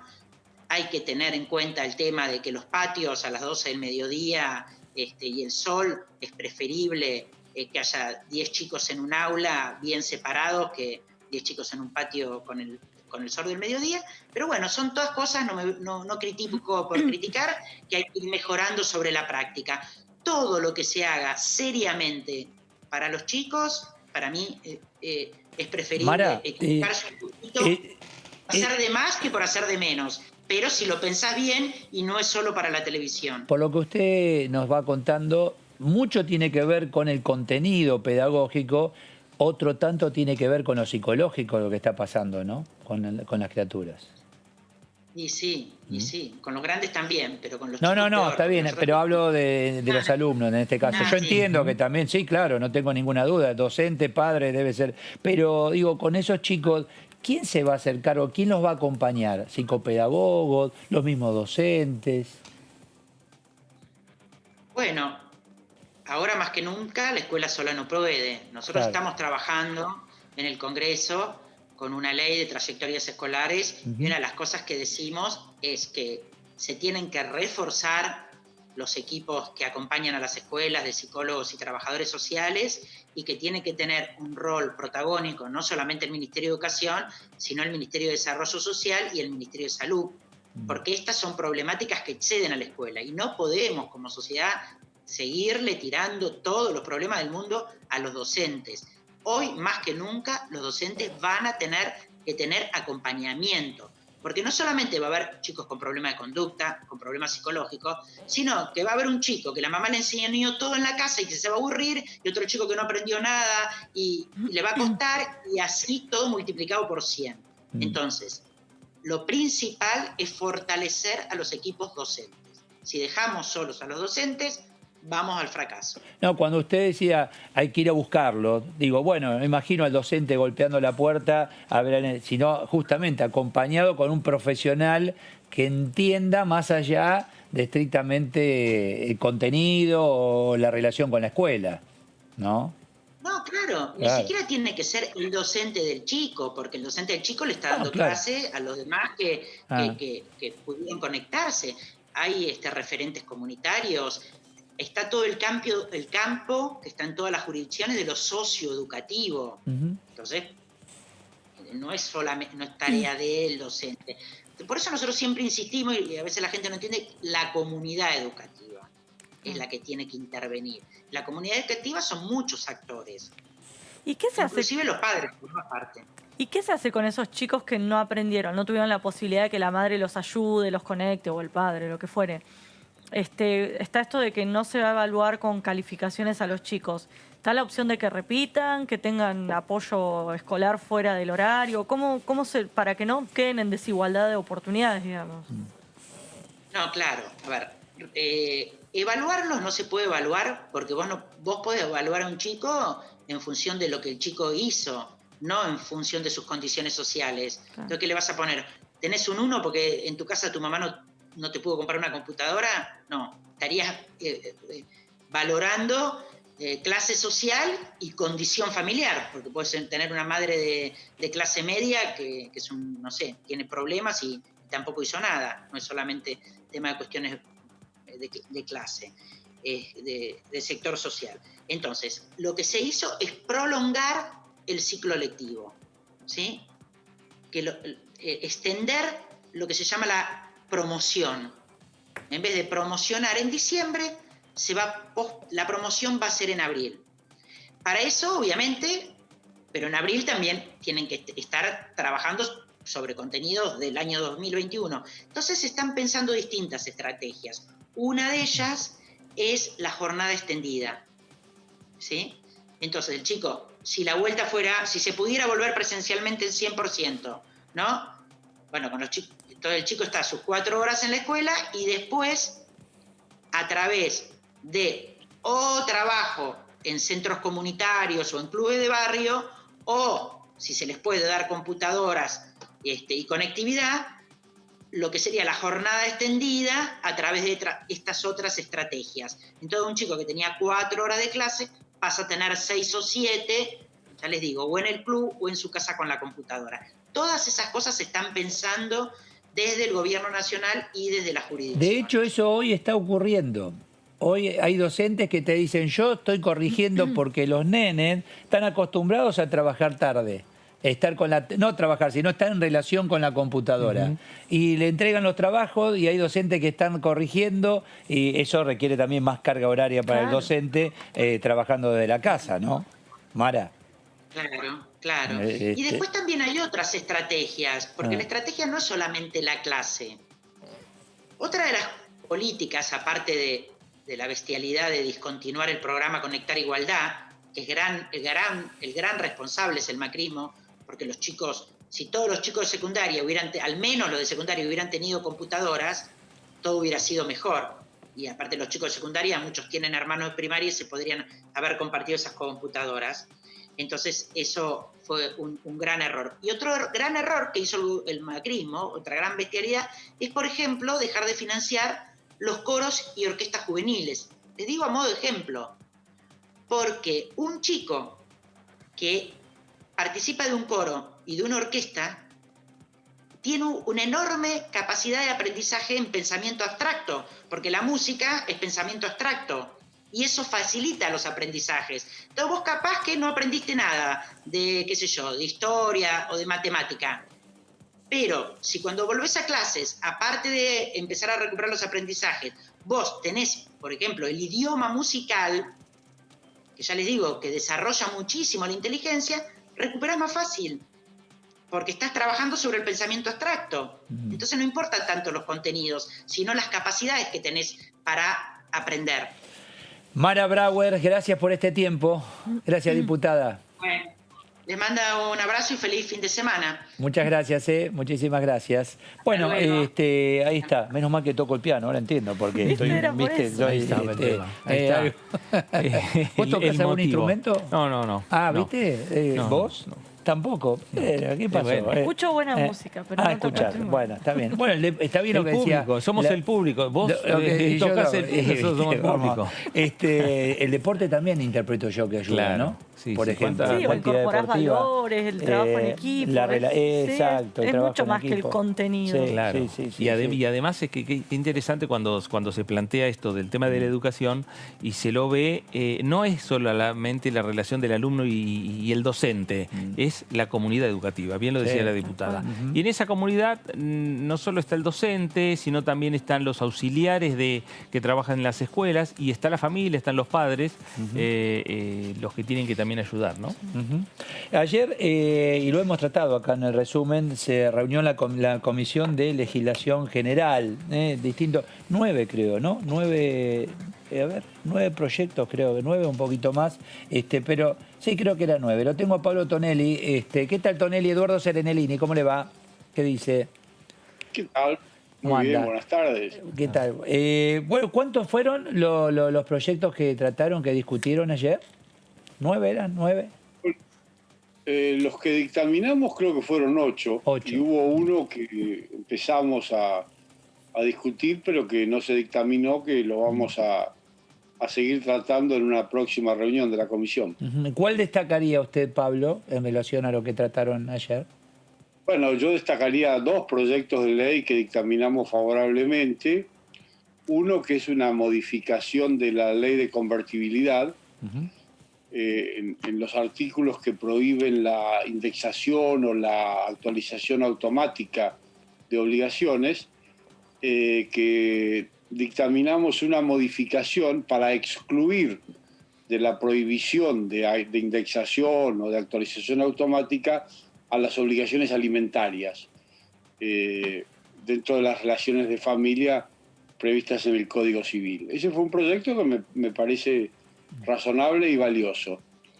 Y el otro proyecto que yo destacaría es uno por el cual se dictaminó favorablemente una modificación del Código Civil para que en la constitución de asociaciones civiles, además de la posibilidad que hasta ahora brindaba el Código de hacerlo por instrumento público, se pueda también hacer por instrumento privado con las firmas de los constituyentes de la asociación certificadas por escribano. Me parece que es una simplificación que facilita la constitución de asociaciones civiles, reduce los costos y, en definitiva, hace más simple y más sencillo el trámite de constitución de esas entidades que son tan importantes en la vida social de la Argentina. Muy contentos los escribanos no están por eso, me imagino, ¿no? En este caso. No, porque fíjese que en el caso de que los constituyentes opten por constituir la asociación civil mediante un instrumento público, las firmas tienen que estar certificadas por el escribano público. Está bien. Así que el trabajo lo mantiene. Lo mantiene. ¿Qué tal, diputado? Débora de Urieta lo saluda. ¿Qué tal? Buenas tardes. ¿Cómo le va? El miércoles, tengo entendido, se vence la prórroga del protocolo que regula las sesiones virtuales. ¿Ya están charlando cómo será la nueva prórroga? ¿Si se mantendrá igual? ¿Habrá modificaciones? Sí, efectivamente, ya hay conversaciones entre el oficialismo y la oposición. Nosotros, en principio, estamos de acuerdo en prorrogar ese protocolo en su última versión, que es la versión acordada, creo que el 9, el 10, por ahí de septiembre, que tiene algunas pequeñas modificaciones respecto a la versión original, pero que desde nuestro punto de vista son importantes y por eso propiciamos la prórroga, pero en esos términos. Diputado Tonelli, ¿cómo le va? Fernando Fraquelli saluda. ¿Qué tal? Buenas tardes. Buenas tardes. ¿Cómo imagina uno de los planteos que hicieron ustedes, que hizo Juntos por el Cambio, de las sesiones presenciales? Es decir, se va a hacer sesión mixta, pero con un número más importante. Eso también es un tema que vienen conversando, porque el presupuesto ustedes lo quieren tratar de esa manera, ¿no? Sí, nosotros hay ciertos y determinados proyectos de ley, aquellos que podríamos llamar no solo más importantes y más trascendentes, sino inclusive más controvertidos, en los cuales la diferencia de unos pocos votos puede ser importante, que venimos insistiendo en la conveniencia, en la necesidad de tratarlos de manera presencial. Porque si bien el sistema remoto, telemático, ha sido muy bueno para sortear la emergencia durante la cual hemos atravesado este año, tiene sus pequeños inconvenientes. Siempre hay algún diputado que no se puede conectar, que no puede votar. Entonces nos parece que para el tratamiento de proyectos en los cuales las posiciones están bastante equilibradas y el resultado se puede definir por unos pocos votos, nos parece que es más importante, que es más seguro sobre todo, es más transparente que tengamos sesiones presenciales. Pero bueno, esto es lo que estamos discutiendo con el oficialismo, veremos cómo concluye la conversación y en qué punto podemos ponernos de acuerdo. ¿Y se están analizando recintos ya o Se hablaba también que podía ser aquí mismo en el Palacio, que se usaran los palcos y demás. ¿Esa es una opción?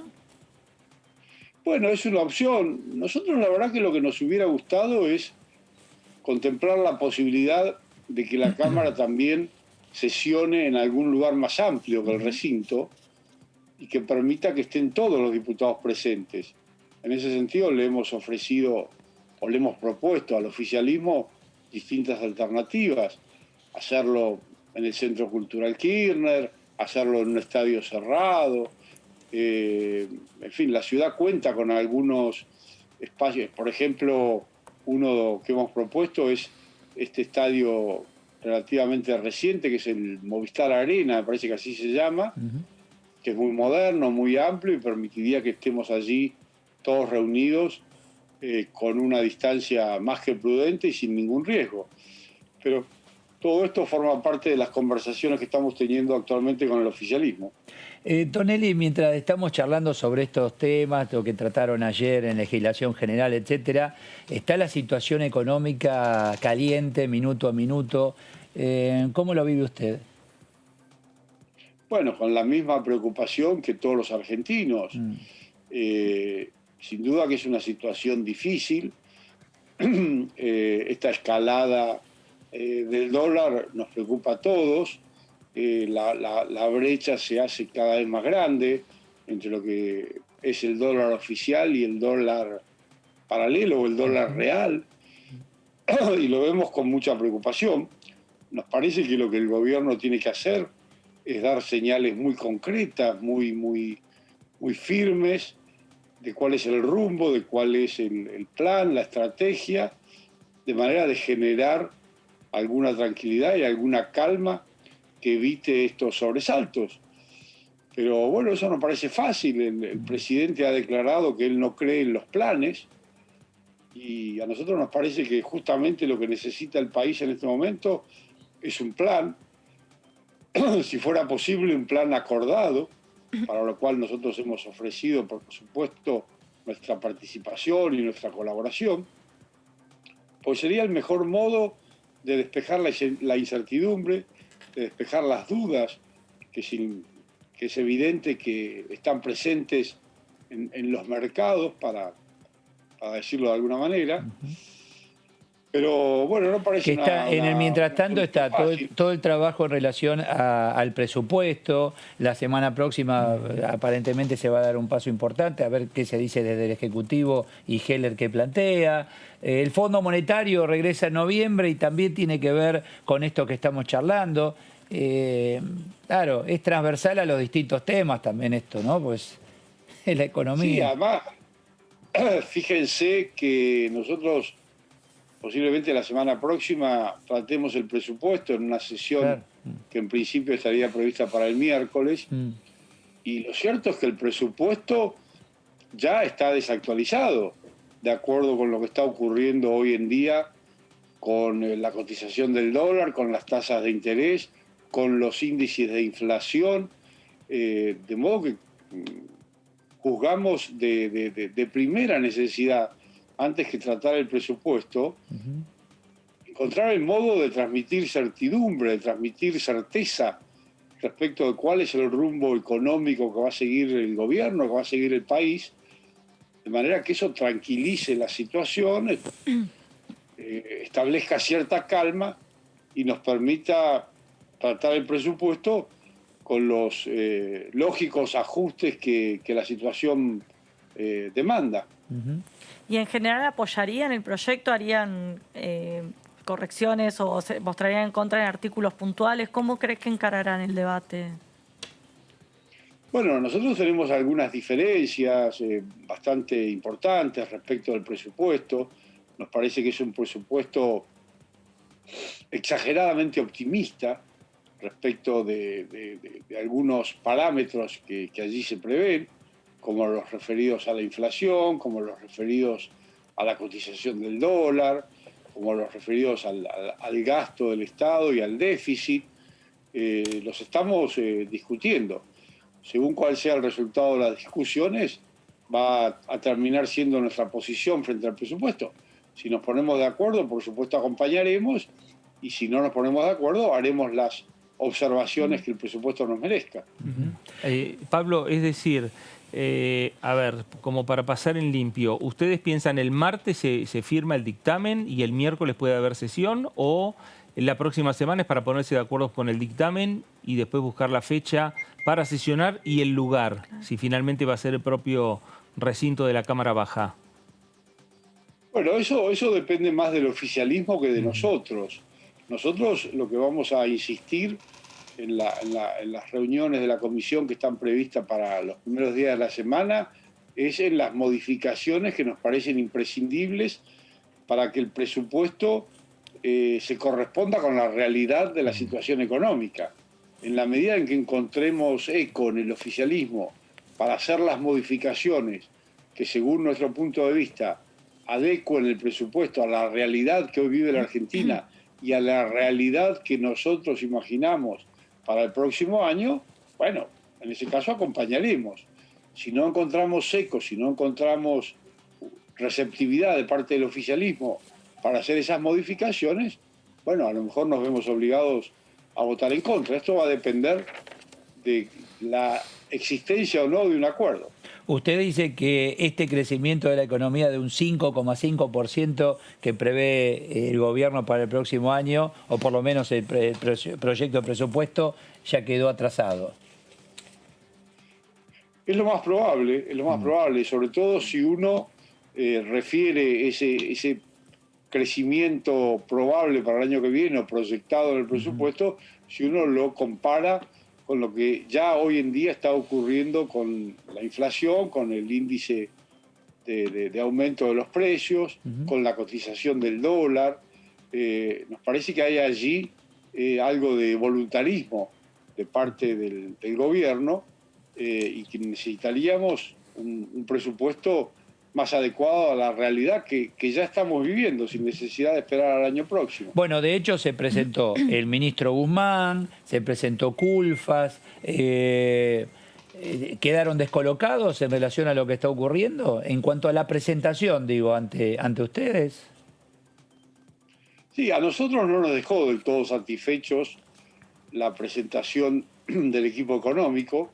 Insisto, nos parece que hay en el presupuesto tal como está proyectado, una dosis de optimismo exagerada y cierto voluntarismo en la consideración de algunas cifras. Nos preocupa mucho el déficit fiscal, nos preocupa mucho la emisión, que es altísima y que en una cierta medida puede estar justificada por la pandemia, por la cuarentena, por la situación excepcional que estamos viviendo, pero también creemos que hay un cierto exceso en esos parámetros tan importantes. Esto es lo que queremos terminar de discutir en la reunión de comisión. Ahora, esto ustedes ya lo veían, y cuando le entregaron las preguntas para que le formulen al ministro, ¿se las entregaron? Es decir, ¿van a seguir emitiendo? ¿Van a seguir? ¿Y qué respondió en todo caso si se le hizo esa pregunta?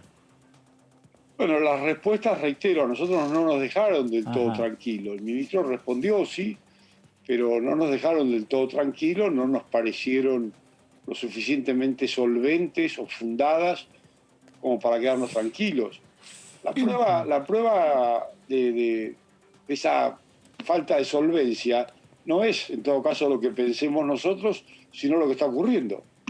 Lo que está ocurriendo en materia de cotización de la moneda, en materia de inflación, no se corresponde con lo que el ministro contestó. Y han pasado pocos días desde que el ministro expuso ante los diputados. De modo que, si en tan pocos días vemos que los pronósticos del ministro no se corresponden con lo que ocurre en la realidad, imagínense cuál es nuestra preocupación respecto del año próximo.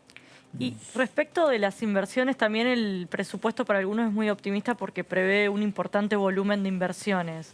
Y hay quienes le cuestionan al gobierno que tiene un mensaje antiempresarial o contradictorio, que no estaría fomentando las inversiones. ¿Usted cómo ve el mensaje que transmite el gobierno en esos temas? Bueno, yo personalmente creo que no hay una política definida y clara que favorezca las inversiones. Por el contrario, yo veo señales de parte del gobierno, decisiones de parte del gobierno que seguramente provocarán el efecto de alejar las inversiones. Por ejemplo, el impuesto a la riqueza, tal como está planteado y proyectado, es un proyecto de ley que claramente desalentaría las inversiones en caso de ser sancionado. Porque es un proyecto que trata de la misma manera un piso en Puerto Madero que una cosechadora. Y está claro que no es lo mismo, no es el mismo fin económico, no es el mismo propósito que sirven a la economía una cosechadora o un departamento de lujo en Puerto Madero. Es decir, esto no favorece los activos que tienen las empresas y las personas que invierten y que producen, no pueden ser tratados como bienes superfluos, como bienes que merecen ser gravados con un impuesto.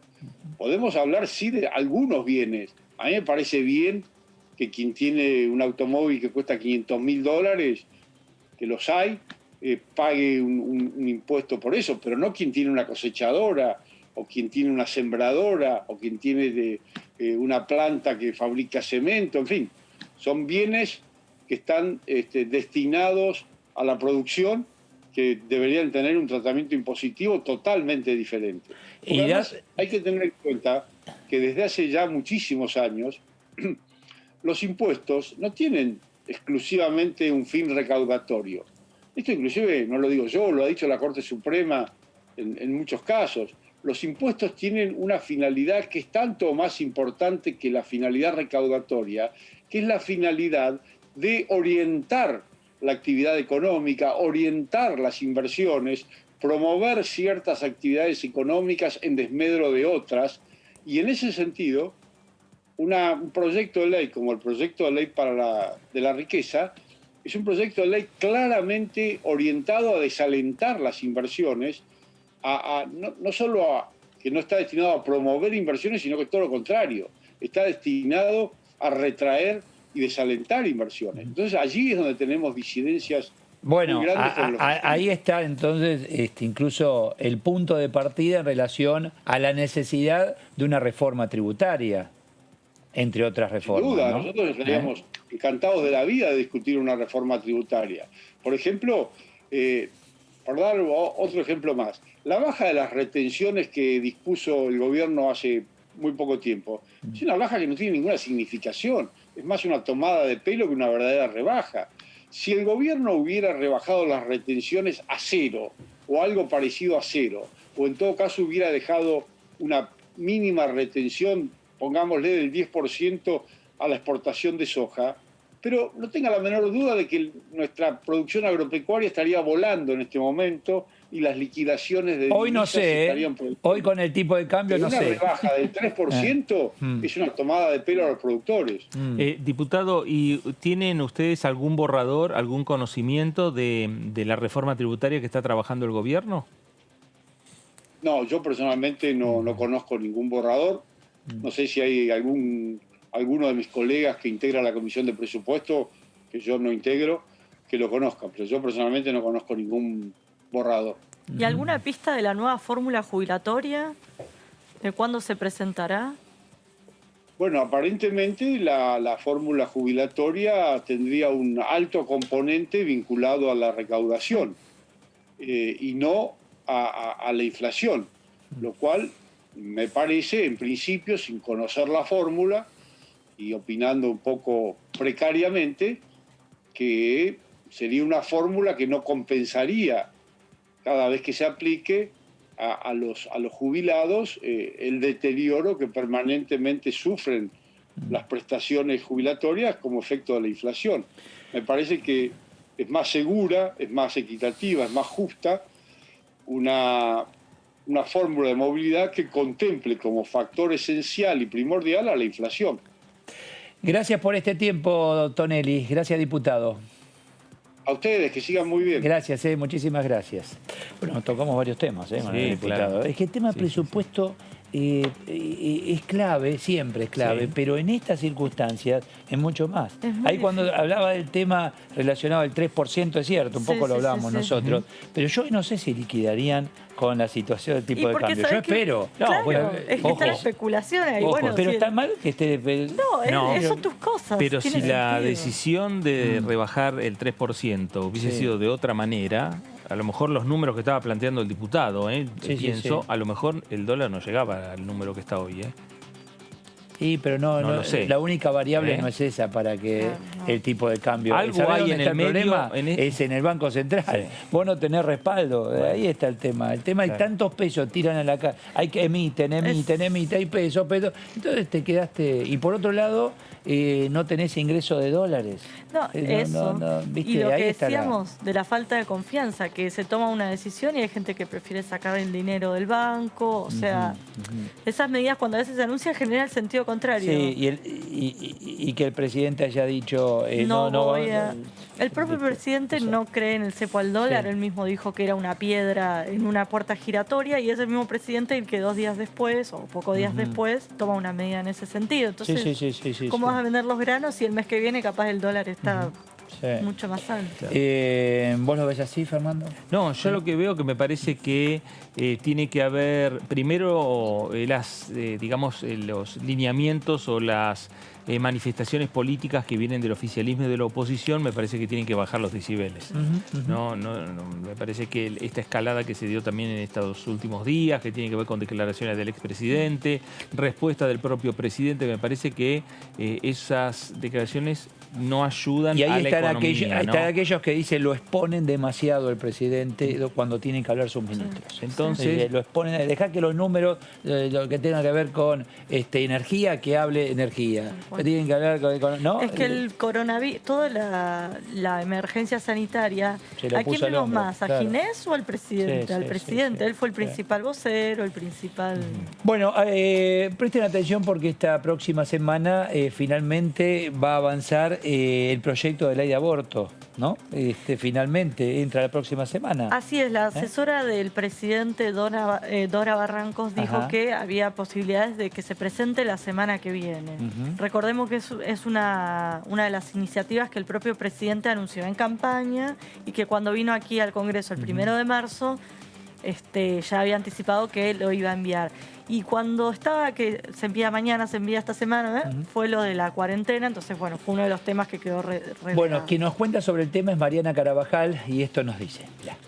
Se están dando las últimas puntadas a un segundo proyecto que anunciaría el presidente Alberto Fernández con el de despenalización y legalización del aborto, que es el proyecto, ¿te acordás?, que se anunció en la apertura de las sesiones ordinarias, el de los 1000 días. Exactamente. 1000 días de acompañamiento a una mujer que decide tener un hijo, que está embarazada y decide llevar adelante tener un hijo y se encuentra en situaciones de vulnerabilidad social, que no tenga que tomar la decisión de interrumpir un embarazo por ese contexto, el Estado va a estar presente para acompañarla. Pero ese proyecto no estaba terminado, se están haciendo los números, el costeo, para ver de qué forma se va a acompañar a esa mujer. Sabemos que es una promesa de campaña del presidente Alberto Fernández de enviar el proyecto de despenalización y legalización del aborto. Sabemos también que la campaña nacional por el derecho al aborto legal, seguro y gratuito en estos últimos días salió en las redes con fuerza. Alberto, apretá el botón verde, presionando, recordándole su promesa. Y entonces sabemos que son días de definiciones. No va a ser la semana que viene, eso es lo que a mí me dicen mis fuentes. Bien. Pero sí antes de fin de mes entraría por la Cámara de Diputados. El poroteo dice que están los votos. Por supuesto, es un tema, y lo vimos en el debate del 2018, que hubo votos que se consiguieron a último momento a favor y otros que votaron en contra a último momento. Que cambiaron que de se daban idea. por... Exactamente. Pero bueno,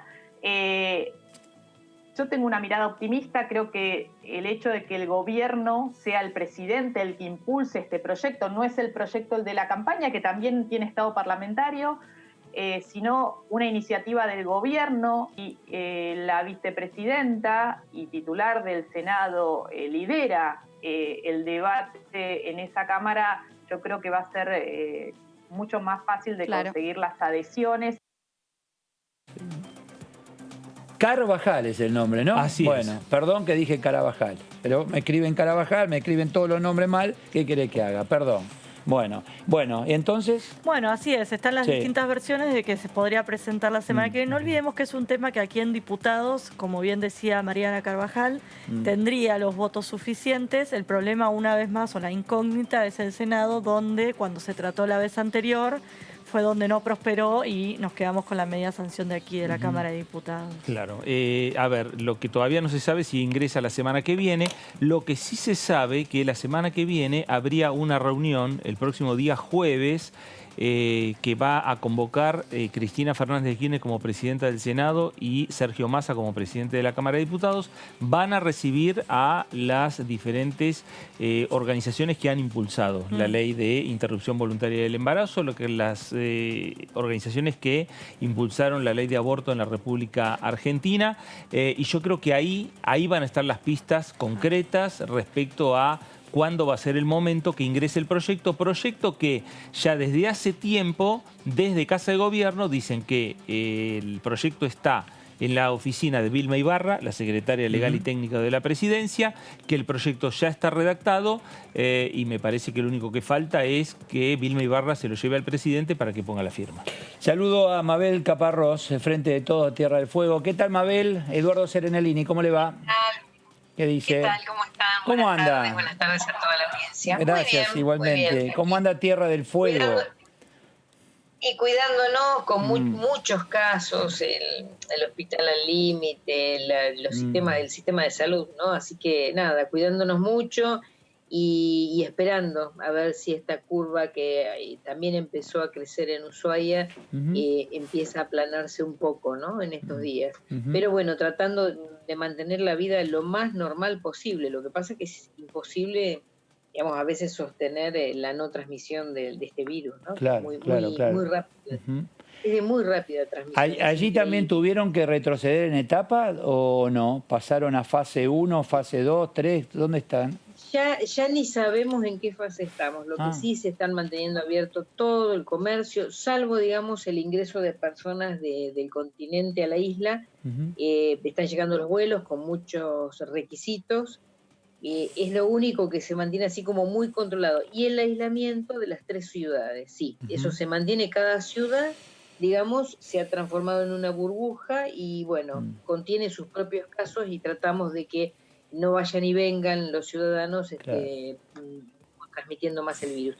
Ushuaia entró también en una fase de contagios, había estado bien, digamos, en toda la temporada de invierno, por suerte estuvieron bien y pudieron disfrutar de los centros invernales, dentro de la misma población de Ushuaia, pero hace unos días atrás arrancaron otra vez con los contagios y bueno, ahí están viendo ahí atentamente cómo van creciendo para que no se desborde el sistema de salud también.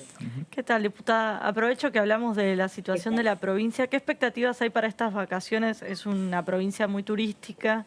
¿Qué expectativas tienen?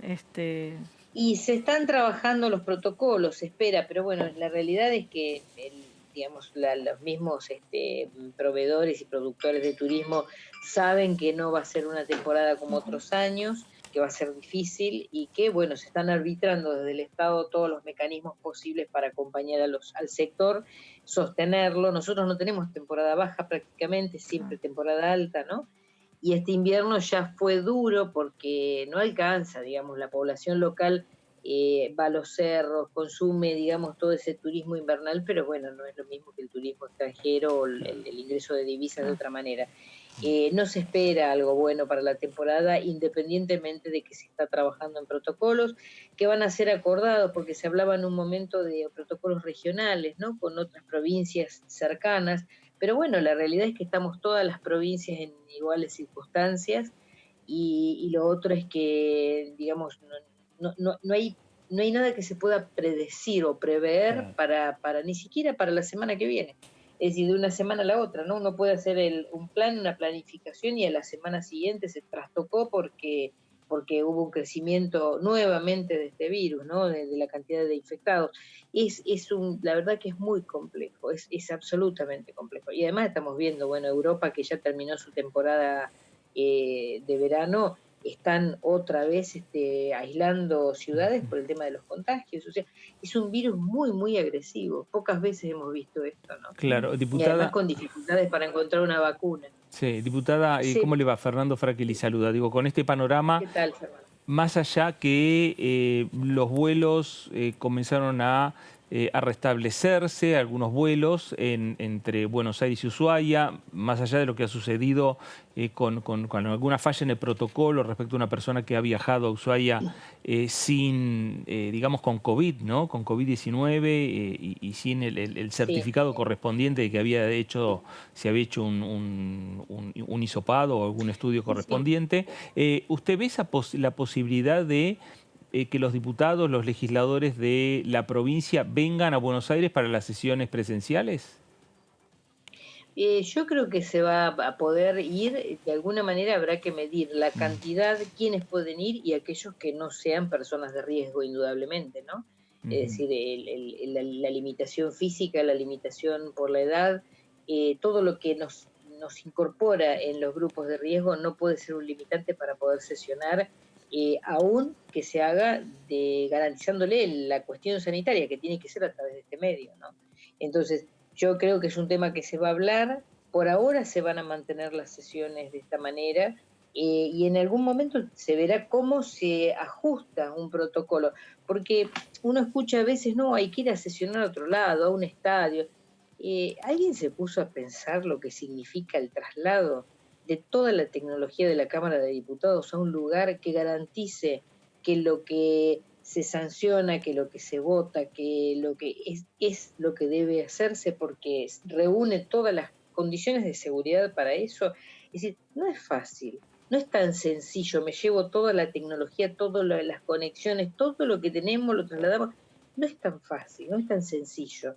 Entonces, a mí me parece que a veces se plantean cuestiones, ¿no? Esto de vamos a un estadio, vamos a la calle, podemos sesionar en cualquier lado en realidad, pero la realidad es que esas sesiones después van a ser impugnadas, que no tienen viso de legalidad. Es decir, la legalidad se la va a dar todos los sistemas que se han ido ajustando a través de la historia de la Cámara de Diputados, para que cuando un diputado aprieta un botón, se sepa que es ese diputado el que está votando. Que hoy sí se sabe porque con el RENAPER nos toman la foto, digamos, uno no puede entrar a votar si no es reconocido a través de todo un sistema. Yo me parece que no es tan sencillo, que se va a sostener esto, que yo digo, a veces nos dicen, sí, pero va a trabajar el médico, justamente porque el médico, la enfermera, y hay una cantidad de personal que no puede hacer la tarea de una manera que no sea presencial.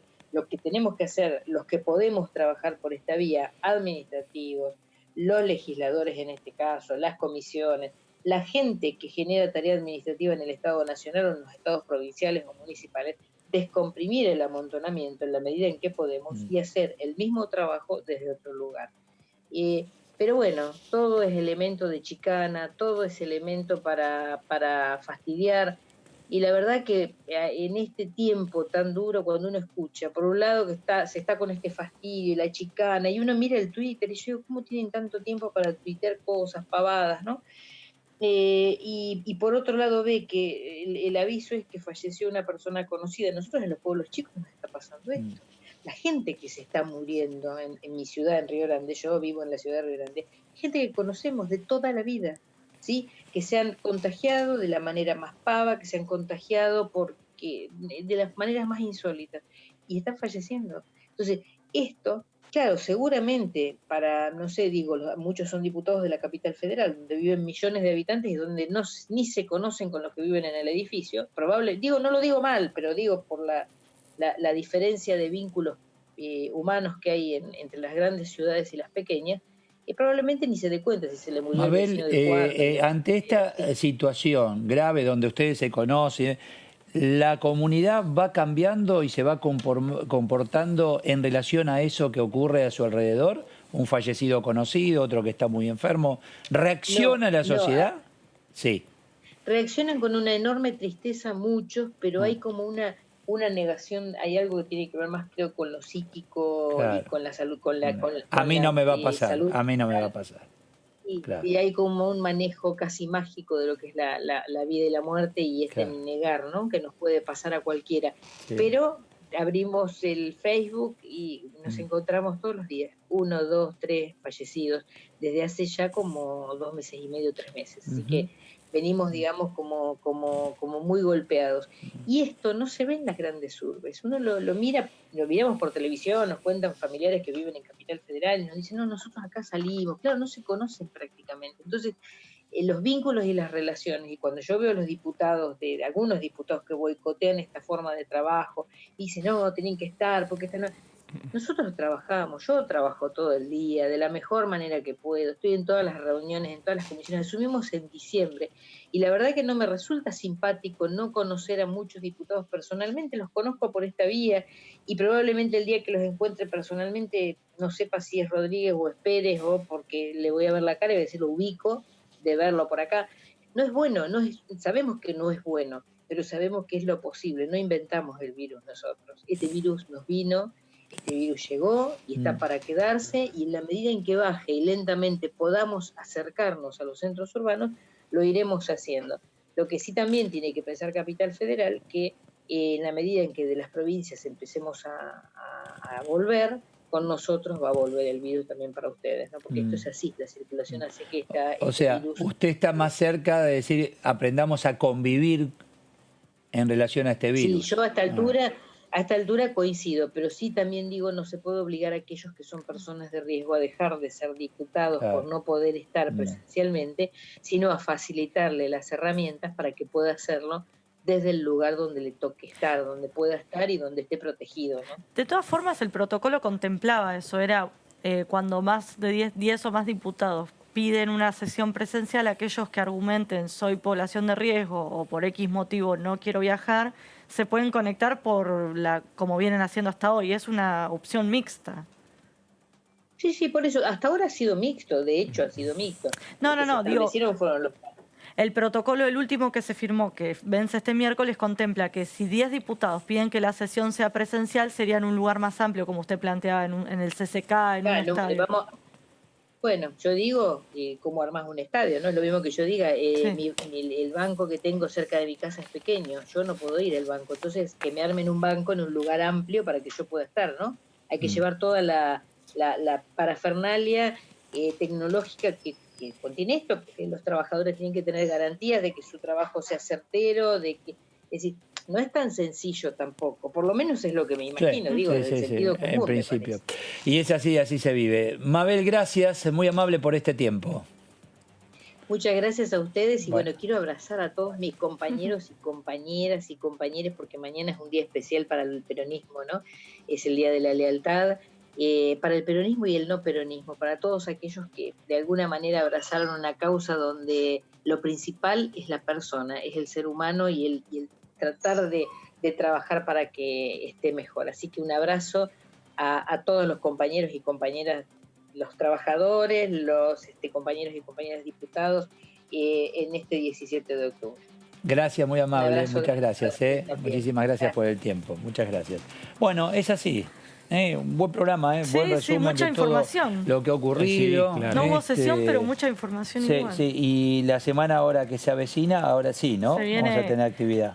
Me dicen que habría una sesión el miércoles con varios temas, no sé si finalmente presupuesto sí o no, pero... Hay que ver eso, hay que ver qué es lo que pasa el martes. El martes hay que ver qué es lo que pasa en la comisión de presupuesto y ver después el miércoles. Lo que sí tiene que estar resuelto para tratar el presupuesto, más allá que se pueda firmar el dictamen el martes, yo creo que se va a postergar algunos días, es el escenario, ¿no? El lugar.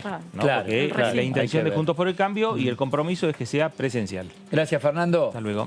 Adiós, señora. Adiós. Gracias a todos. Gracias. Hasta la próxima.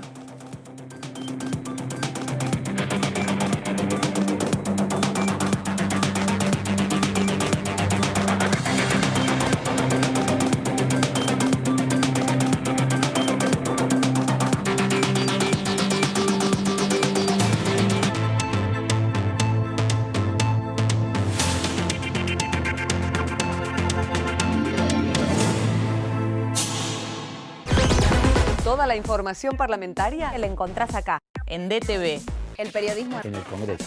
DTV, el periodismo en el Congreso, de lunes a viernes.